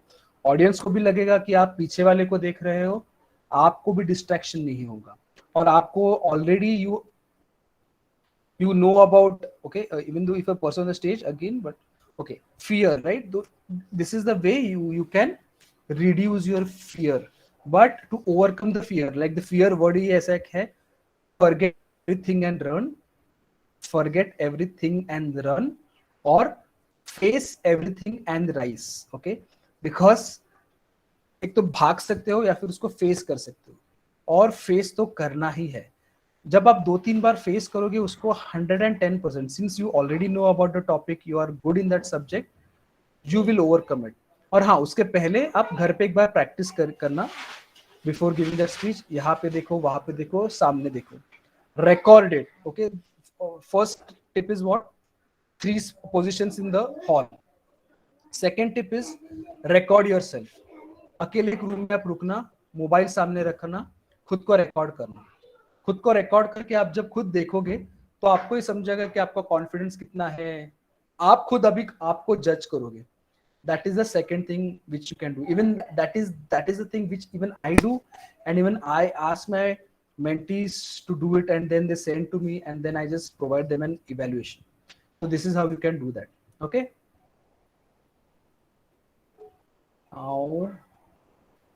Okay, so coming to the point में 2 parts है, generic purpose, specific purpose. तो अभी कोई भी एक स्पीच होता है ना, तो उसका एक जनरल पर्पस होता है.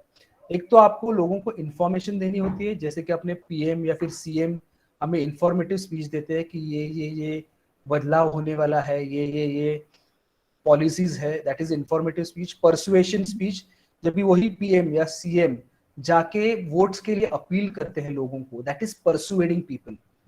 और एंटरटेनमेंट, कि यदि कोई आके एक एंटरटेनमेंट स्पीच देता है, okay, that is also generic purpose. तो उनका जेनरिक पर्पस एक होता है, जनरल में हम सोचते हैं कि लोगों को मुझे ना इंफॉर्मेशन देनी है, या फिर उनको मोटिवेट या परसुएड करना है, या फिर उनको एंटरटेन करना. बट स्पेसिफिक पर्पस क्या है? इन्फॉर्म. यदि पीएम और सीएम ने जब कोविड टाइम में वो आते थे स्क्रीन पे, तो उनका स्पेसिफिक पर्पस क्या था? They want to inform about covid measures taken by the government.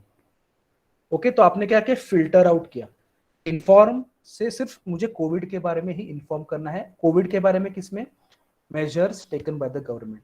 तो आपका एक नैरो डाउन हो जाता है स्पीच का स्कोप. परसुएशन में क्या होगा? Generic purpose persuasion. Specific purpose क्या है? मुझे लोगों को परसुएड या फिर मोटिवेट करना है मेरे पार्टी के लिए असेंबली इलेक्शन में वोट करवाना. ओके, स्कोप रिड्यूस होता है. जब भी आपका स्कोप रिड्यूस होता है, आप कन्विक्शन से बात कर सकते हो. Entertainment could be anything, just लोगों का मनोरंजन करना है. और ये कॉम्बिनेशन भी हो सकता है, एंटरटेनमेंट से इन्फॉर्म करना, ये भी एक कला है. एंटरटेनमेंट से परसुएड करना, तो वो भी एक जेनरिक पर्पस हो सकता है. ओके, और जो हमने सीखा पहले, the beginning, body and conclusion should all tie into and reinforce the purpose. तो हम सब क्यों कर रहे हैं? अपना message. Generic purpose, specific purpose. Specific purpose जो है ना, वो आपका मैसेज है. जब भी आप स्पीच चालू करोगे तो आप एक मैसेज लेके चलोगे कि ये मैसेज मुझे ऑडियंस तक पहुंचाना है. वो मैसेज क्या है? वो आपका स्पेसिफिक पर्पस है. तो आपका बिगिनिंग, बॉडी, कंक्लूजन जो भी है, वो उस मैसेज को ही रीइंफोर्स करने के लिए है. ओके, अभी इसमें मैं जस्ट एक टिप दूंगा. मैं ये जस्ट स्लाइड चलाता हूँ, and then I will again ask for open for questions. तो यूजुअली ये थोड़ा टेक्निकल चीजें हैं. तो जब भी हम स्पीच लिखेंगे, वापस मैं कह रहा हूं कि आपको स्पीच लिखना है, तो उसमें आपके वर्ड्स या फिर शब्द कैसे चाहिए? Clear, short, descriptive, meaningful. छोटे शब्द यूज करो, ज्यादा कठिन शब्द मत करो यूज, क्योंकि ज्यादातर लोग इतने भी लैंग्वेज में बढ़िया नहीं होते. Everyone is not like Shashi Tharoor in English. Okay, तो सिंपल रखो language, keep it simple. Sentence structure कैसा होना चाहिए? बड़े बड़े वाक्य मत रखना, थोड़ा सा छोटा वाक्य रखो, और हर एक वाक्य में एक कुछ मीनिंगफुल रखो उसको, या फिर पंच रखो, कुछ एक सरप्राइज एलिमेंट रखो. 2-3 वाक्य के बाद या फिर एक पैराग्राफ में एक सरप्राइज एलिमेंट रखो. अरे ये तो मैंने सोचा नहीं था, बट इसने ये बोल दिया. ये रेटोरिकल डिवाइसेस मतलब क्या? Simile, metaphor. अभी विल लीव दैट. जैसे कि इंग्लिश में सिमिली मतलब जैसे हम हिंदी में कहेंगे वो शेर की तरह लड़ा. ओके, अभी इसको हिंदी में सिमिली को और मेटाफोर को क्या बोलते हैं मैं नहीं जानता हूँ, बट ये जो चीजें, वो शेर की तरह लड़ा, वो बहुत ही खुदगर्ज था. ऐसे simple but effective words. Eliminate jargons. Jargons यानी क्या? मैं आईटी इंडस्ट्री से बिलोंग करता हूँ. यदि मैंने आईटी इंडस्ट्री के जो वर्ड्स है या फिर बैंकिंग के वर्ड्स है, जैसे कि बिजनेस एज यूजुअल, टिकट्स, चीरा, ये सब वर्ड में अगर दूसरे पब्लिक के सामने जो कि आईटी और बैंकिंग से नहीं है उनके सामने मैंने अगर ये वर्ड्स यूज करे तो उनको समझ में नहीं आएगा। इसके अलावा मैं क्या यूज करूंगा, टिकट्स यानी जो इशू या फिर प्रॉब्लम रिक्वेस्ट है उसके बारे में बात करूंगा। जीरा मतलब मैं उनको कहूंगा कि ये मुझे टास्क असाइन किया है। बिजनेस एज यूजुअल के मतलब मैं बात करूंगा कि अच्छा मेरा कामकाज ठीक चल रहा है।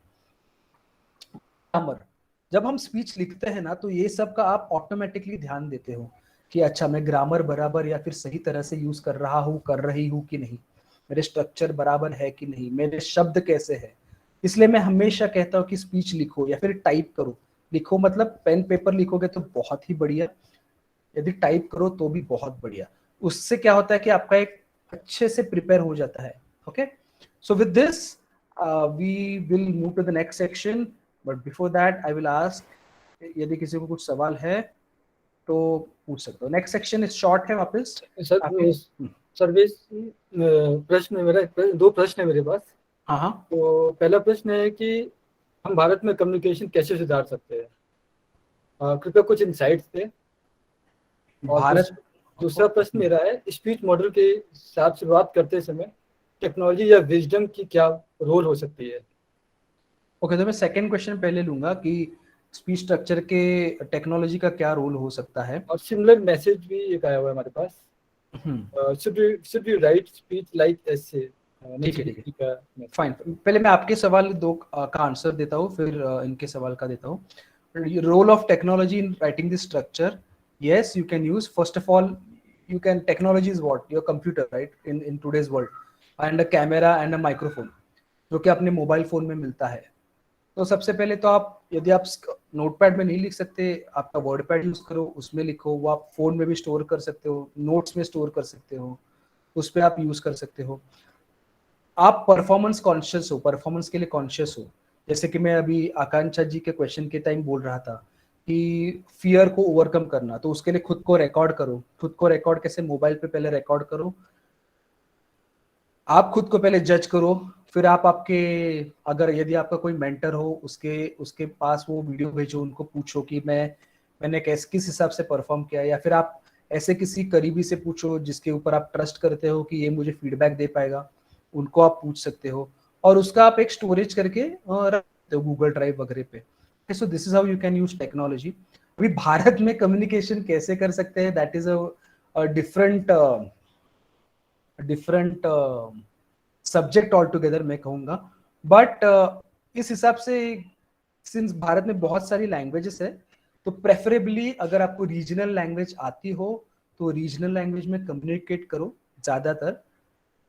Business language of course English होती है यूजुअली इंडिया में, और कुछ कुछ वर्ड्स है जो इंग्लिश में ही बोल सकते हो, तो प्रेफरेबली रीजनल लैंग्वेज आप यूज कर सकते हो। अगर नहीं आती तो हिंदी या फिर इंग्लिश आप यूज करो। And should we write speech like ऐसे, यस, राइट स्पीच लाइक ऐसे, बट ऐसे में हम वो पैराग्राफ वगैरह लिखते थे, अभी जैसे हम ऐसे कैसे लिखते थे वैसे ही, बट मैंने आपको एक स्ट्रक्चर दिया है, बॉडी नहीं, ओपनिंग या फिर हेड, बॉडी, टेल, पहले डिवाइड करना उसको।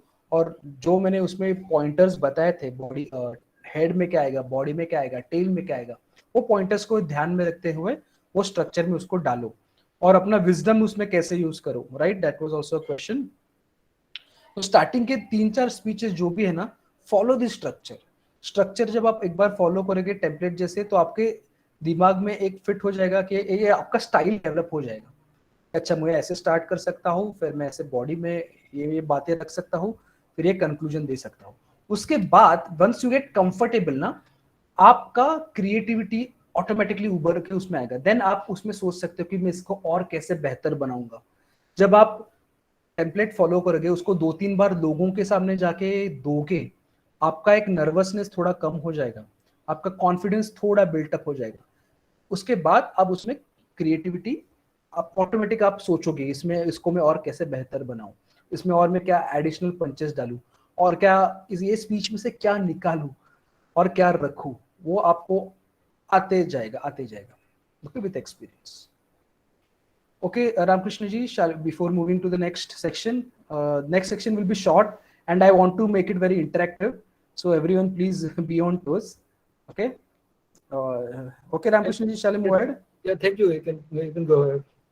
Yes, great.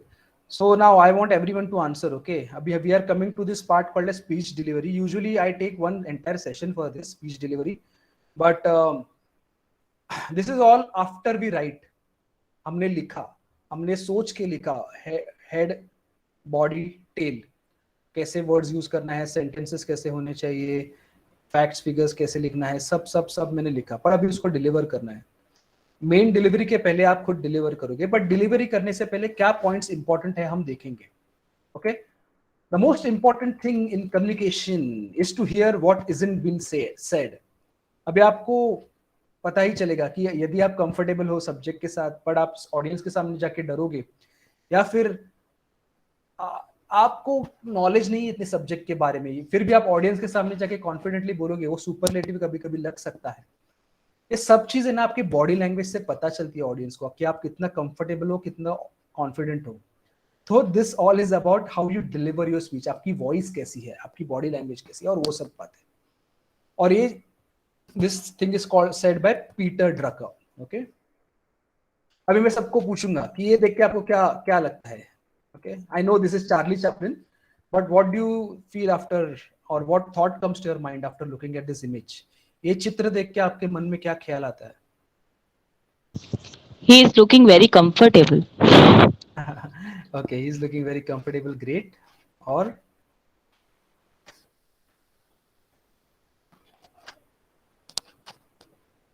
so he is looking very comfortable. He is the funniest guy there ever was. But इनके बारे में ही सर चार्ल्स स्पेंसर चैपलिन, इनकी एक खासियत यह है कि he didn't speak a word. Okay, तो हम जो पहले कर रहे थे कम्युनिकेशन के बारे में, क्या it's not only about speaking and okay, it's also about your body, how you use it. तो इनके जो भी फिल्म्स थे, इन्होंने सिर्फ और सिर्फ अपनी बॉडी यूज करी है और अपना एक्सप्रेशंस यूज करे. Majorly body, the way he used to stand. उनकी एक वॉक बहुत फेमस है, वो किस प्रकार से अपने इधर से उधर जाते थे without saying a single word. He was the master in his art, an Oscar winner, and more important then Oscar, he ruled hearts. उन्होंने सबके दिलों पे राज्य किया है. बच्चों से लेके बुजुर्गों तक सब उनकी फिल्म्स एंजॉय करते हैं. क्यों? क्योंकि उसमें लैंग्वेज बैरियर नहीं है. जो हमने देखा था वर्बल, वो सब, उसमें लैंग्वेज बैरियर नहीं है. That language could be understood by anyone. That is the body language. Okay, how you maintain your body or your being. ये चित्र देख के आपको क्या लगता है? Funniest man on the earth. Funniest man on the earth. Great, Akanksha ji. Anyone else? Also, he's funniest, of course. Yes, one of it. Even I feel he's very funny.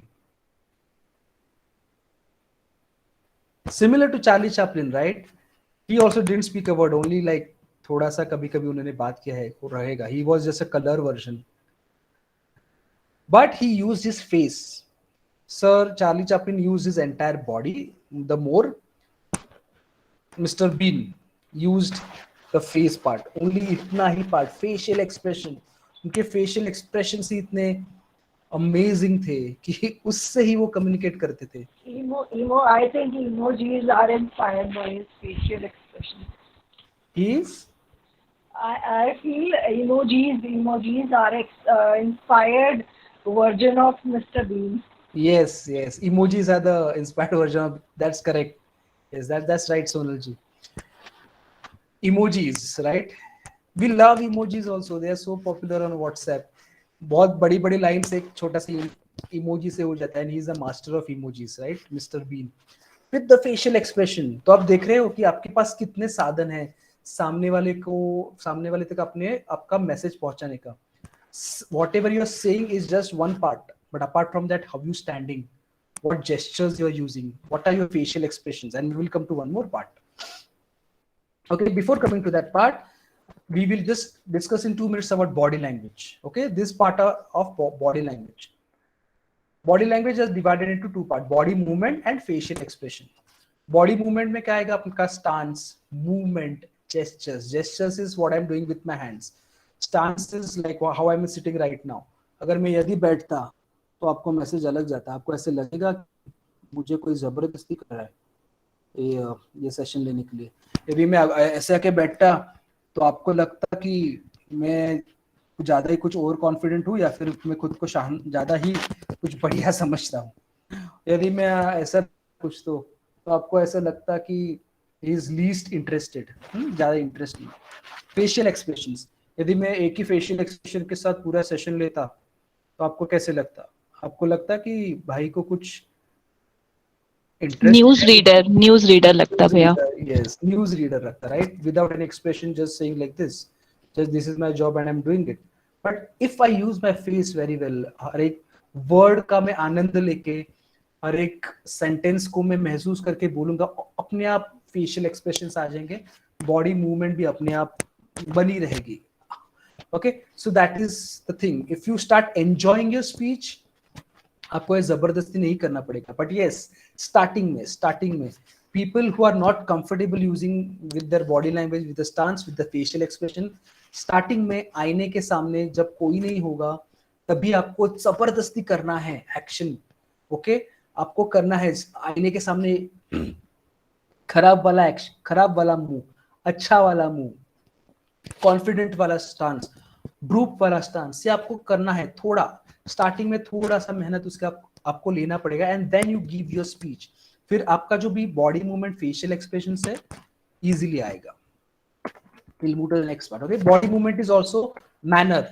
उससे आपका क्या पता चलता है? How confident you are, how enthusiastic you are, आपको वो subject में कितनी दिलचस्पी है. पोस्चर से क्या आप कितने बैलेंस्ड पर्सनैलिटी हो. ओके, जेस्चर्स से क्या वो कैसे होने चाहिए? नेचुरल होने चाहिए. मैं अगर जानबूझ के जेस्चर्स यूज करूंगा, कुछ भी अगर करूंगा करने के लिए ऐसे, it will not look good. But आप खुद को रोकिए मत जेस्चर्स यूज करने से. उससे क्या होता है, जब आप जेस्चर्स यूज करोगे तो ऑटोमेटिकली आपका वॉइस मॉड्यूल भी हो जाएगा, हम देखेंगे उसको भी. और मूवमेंट कैसा होना चाहिए? पर्पसफुल या smooth. I don't want to do any movements which are done by other. अभी मेरा मेंटोर फॉर एग्जांपल कुछ अलग तरह से के मूवमेंट करता है तो मुझे उसको कॉपी नहीं करना है. मुझे मेरे खुद के मूवमेंट से, I am original bye my self, मैं खुद एक यूनिक इंसान हूं, तो मैंने मूवमेंट्स खुद के हिसाब से यूज करूंगा. Facial, okay, facial expressions. Facial expressions कैसे होने चाहिए? Try to keep them animated. जैसे कि किसी ने कहा कि उसको न्यूज रीडर की तरह मत रखो, थोड़ा यूज करो, थोड़ा स्माइल करो कैमरा में, थोड़ा जेन्युइनली स्माइल करो. ऐसे नहीं कि एक ये रखना मन में कि ठीक है, आई नो द सब्जेक्ट पर मैं मास्टर नहीं हूं, और सामने वाला सिंस वो सामने बैठा है इसका मतलब ये नहीं कि वो कुछ भी नहीं जानता, वो भी थोड़ा जानता है, मैं भी थोड़ा जानता हूँ. तो उस हिसाब से एक स्माइल रखना. ओके, और आई कॉन्टैक्ट. आई कॉन्टैक्ट यानी जब भी आप ऑनलाइन पे रहोगे तो कैमरा में देखो या फिर स्क्रीन पे देखो, इधर उधर ज्यादा मत देखो. जब आप इन पर्सन रहोगे तो जैसे मैं शेयर कर रहा था, यदि आप कंफर्टेबल नहीं हो लोगों को देखने में ऐसे, तो 3 स्पॉट बनाना और उधर एक पैटर्न में देखते रहना. ओके, तो उस तरह से हम कर सकते हैं. नेक्स्ट क्वेश्चन, ये इमेज देख के आपको क्या लगता है?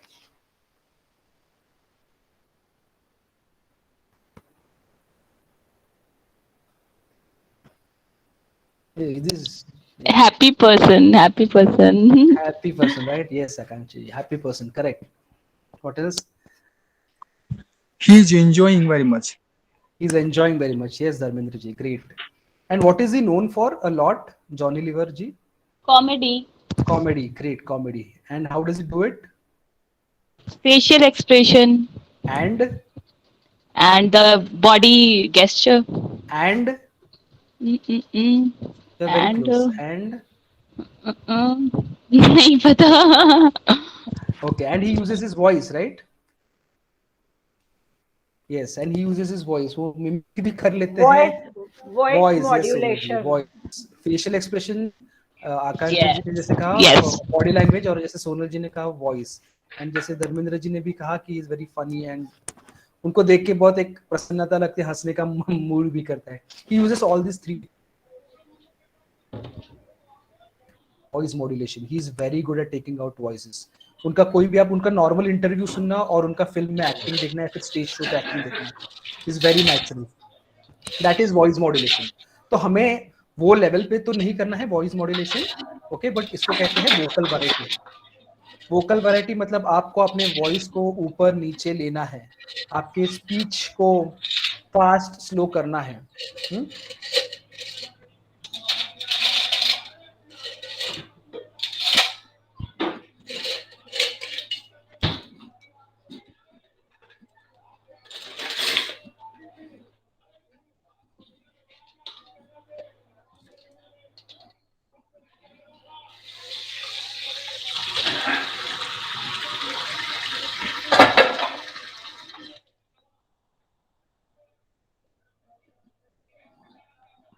Cannot hear.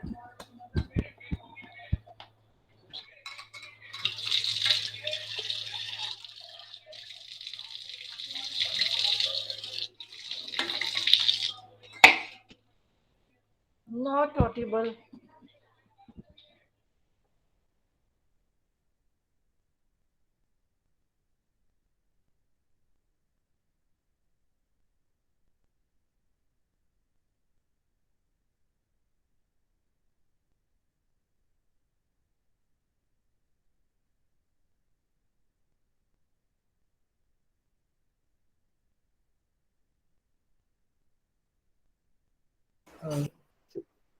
अभी सर्वेश जी कनेक्ट करते हैं, कुछ नेटवर्क का इशू आ गया उनके पास।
अभी 2 मिनट में सर्वेश जी कनेक्ट कर रहे हैं।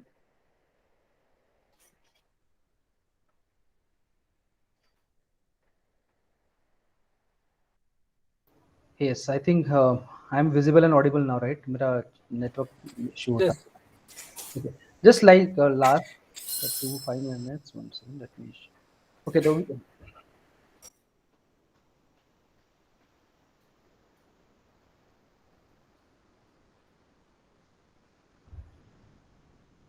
Okay, we are talking about vocal variety. तो उसका स्पीकिंग वॉइस, ये जो पैरामीटर्स है, वॉल्यूम, पिच और किधर पॉज लेना है, ये सभी इंपॉर्टेंट होते हैं। तो जब भी आप कैसे कर सकते हो, उसको रिकॉर्ड करो और प्रैक्टिस करो, ओके, वोकल वैरायटी के लिए। एंड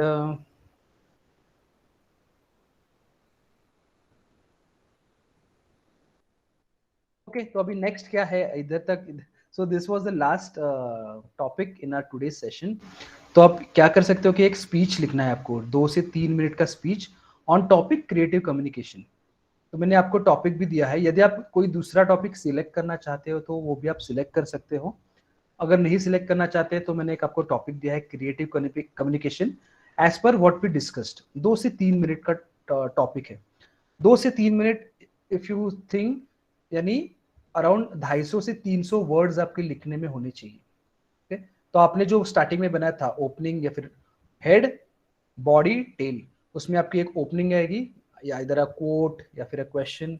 उसके बाद बॉडी में आएगा कि आपको क्या मैसेज करना है, उसका जेनरिक पर्पस, स्पेसिफिक पर्पस, और एक टेल में आपका कंक्लूजन आना है, ओके, जो आपका की समरी है वो। ओके, तो ये आप एक 2 से 3 मिनट का स्पीच बना सकते हो, कोई भी टॉपिक लो आप। Creative communication is just my suggestion, one topic, और आप उसको लिख के either you can write it on a page, और एक पेज पे लिखो या फिर उसको आप टाइप करो नोटपैड पे या फिर वर्ड में, और उसको आप शैलेश जी को आप भेज सकते हो। तो जो भी भेजेगा उसको मैं I can review that content और मैं अपने comments उसको provide करूँगा. Okay, so this is just one little task for you guys, और इसलिए मैंने आपको starting में बोला था कि page लिख के रखना. और thank you, that was the slide. Before that, मेरे क्वेश्चन है. Yes. मैं अभी questions पे आ रहा हूँ. So I just this is my slide done. So we'll come to the question. एक प्रश्न है, कृपया अपनी लाइफ विजडम के बारे में बताइए, जैसे हेल्थ, वेल्थ और रिलेशनशिप को कैसे आप मैनेज करते हैं, इसके बारे में थोड़ा सा बताइए. Sure. तो यूजुअली मैं क्या करता हूँ कि जैसे श्री माता जी, माय गुरु, उन्होंने कहा कि एक डायरी मेंटेन करना हर रोज आपके लिए. तो हेल्थ को मैं 2 हिस्सों में डिवाइड करता हूँ, एक मेंटल हेल्थ और एक फिजिकल हेल्थ. मैं एक डायरी मेंटेन की है, उसमें मैं हर रोज का एक रिकॉर्ड मेंटेन करता हूँ. उसमें 5 कॉलम है. First column is called as morning meditation, that is 4 AM meditation or 5 AM meditation. Then something called as meditation in between, and then something called as a salt water meditation. उसके बाद 4th column है कि exercise, and 5th column is learn new. Okay, learn new is something that for my professional well-being. तो meditation से मेरी mental health, spiritual health बनी रहती है. Exercise, I do daily exercise. It's not a fixed routine, but either I do a cycling one day, एक दिन मैं थोड़ा सा वेट ट्रेनिंग करूंगा, एक दिन जस्ट स्किपिंग एंड योगास करूंगा. So this takes care of my physical health. और लर्न न्यू, तो लर्न न्यू इज व्हाट मैं I am into programming and into finance world. तो हर रोज मुझे कुछ नया खुद को अपग्रेड करना पड़ता है. तो मैंने आज क्या नया सीखा, अगर मैंने कुछ सीखा तो मैं जैसे एक टिक मार्क उधर लगा था वो 5 कॉलम्स में कि इस दिन में मैंने क्या किया, क्या नहीं किया. और एक मंथ एंड में मैं एक उसका टैली करता हूँ कि अच्छा ये दिन मैंने ये किया, ये मैंने मैं इतना किया. तो उससे एक मेरी एक खुद की एक अकाउंटेबिलिटी एक हो जाती है कि अच्छा मैं इतना कर रहा हूँ, मैंने ये डिसाइड किया है, मैं इतना कर रहा हूँ. So that is my way that I tackle to do what I like to do. So this is my health. Wealth wisdom is nothing but I am not a guru in wealth management something, but मैं खुद का एक budget बनाता हूँ which is very simple budget. इतना मेरा हर महीने का होता है. This is what I am earning. इधर इतना मुझे डिवाइड करना है on my necessities, on my fun activities, और this is something for my investment, for my future.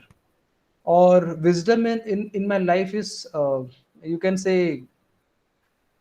For every क्या कहते हैं उसको, मेरा एक ही यूजुअली एक फंडा होता है कि this is one quote which I made by my self कि life is like a theatre. Sometimes you are on the stage, sometimes you are in the audience. That is sometimes you are judged by people, sometimes you जज people. So take life easily, calmly, and enjoy by being whatever you are. So that is my life funda. So great. बहुत बढ़िया. Thank you. And there is one request for mimicry, right? So, Yeah. okay, I'll just take 1 minute. Okay, so this is a dialogue from Chak De by Shahrukh Khan. अभी मैंने बहुत दिनों से की नहीं है mimicry, but I'll try. Okay. So you know that motivational speech that he gave, right? So I'll try to do that. Okay. He comes in. Before that, आप presentation stop कर दीजिए sharing. Oh, I'm still sharing. Great. फिर आप इसके पहले किसी का और कुछ सवाल है या फिर we'll go towards conclusion. आप अपना एक मिमिक्री एंड में शेयर कर दिए थोड़ा सा. Sure. एक करता हूँ and then we can take any other. ठीक है. 70 मिनट है तुम्हारे पास, शायद तुम्हारी जिंदगी के सबसे बेहतरीन 70 मिनट. हाँ, आज मैं तुम्हें नहीं कहूंगा कि तुम कैसे होगे खेलना, बल्कि तुम मुझे दिखाओगे खेल कर. तो जाओ और बताओ उन सबको जिनने तुम पे यकीन नहीं किया कि ये 70 मिनट तुम्हारे लिए क्या मायने रखते हैं. क्योंकि अगर आज तुम तुम्हारी जिंदगी के सबसे बेहतरीन हॉकी खेलो तो वो ये 70 मिनट तुमसे नहीं छीन सकता. This is just without a practice. Okay, so that's why practice is Great. बहुत बढ़िया. You are talented. You are so talented. Super. Really. So nice to hear this. बहुत Thank you, बढ़िया. thank you. बहुत धन्यवाद Shailesh ji. Thank you so much. आपने हमें सिखाया कि कैसे एक बेहतरीन स्पीच लिखना, तैयार करना और देना है। थैंक यू सर, बहुत बढ़िया, well done. Thank you so much. इस तरह का लाइव चैलेंजिंग सेशन अटेंड करके बहुत खुशी हो रही है हमें आज।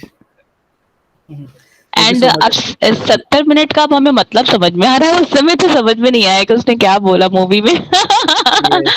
Literally. Great great, So, thanks. So इस सेशन हम एंड करते हैं। तो एंड Sure. करने से पहले हमें कोट हमें याद आ गया है, इस संबंधित इसी कम्युनिकेशन से रिलेटेड कोट है। There are always 3 speeches for everyone who actually give, the one you practice, the one you give and the one you wish you give. ये डेल कार्नेगी का कोट है। इसका मतलब जैसे मीनिंग जैसा मैं समझ पाया हूँ, जैसे 3 तरह के भाषण होते हैं। एक जो आपने वास्तव में दिया था, जो आपने अभ्यास किया, जो आपने दिया और जिसे आपने चाहा वह आपने दिया। ग्रेट। यदि आप हमारे मेंटर द्वारा इस सेशन में उपयोगी हुए स्टेप्स फॉलो करना चाहते हैं तो आप निश्चित रूप से अपना स्पीच लिखेंगे, बिल्ड करेंगे और डिलीवर करेंगे।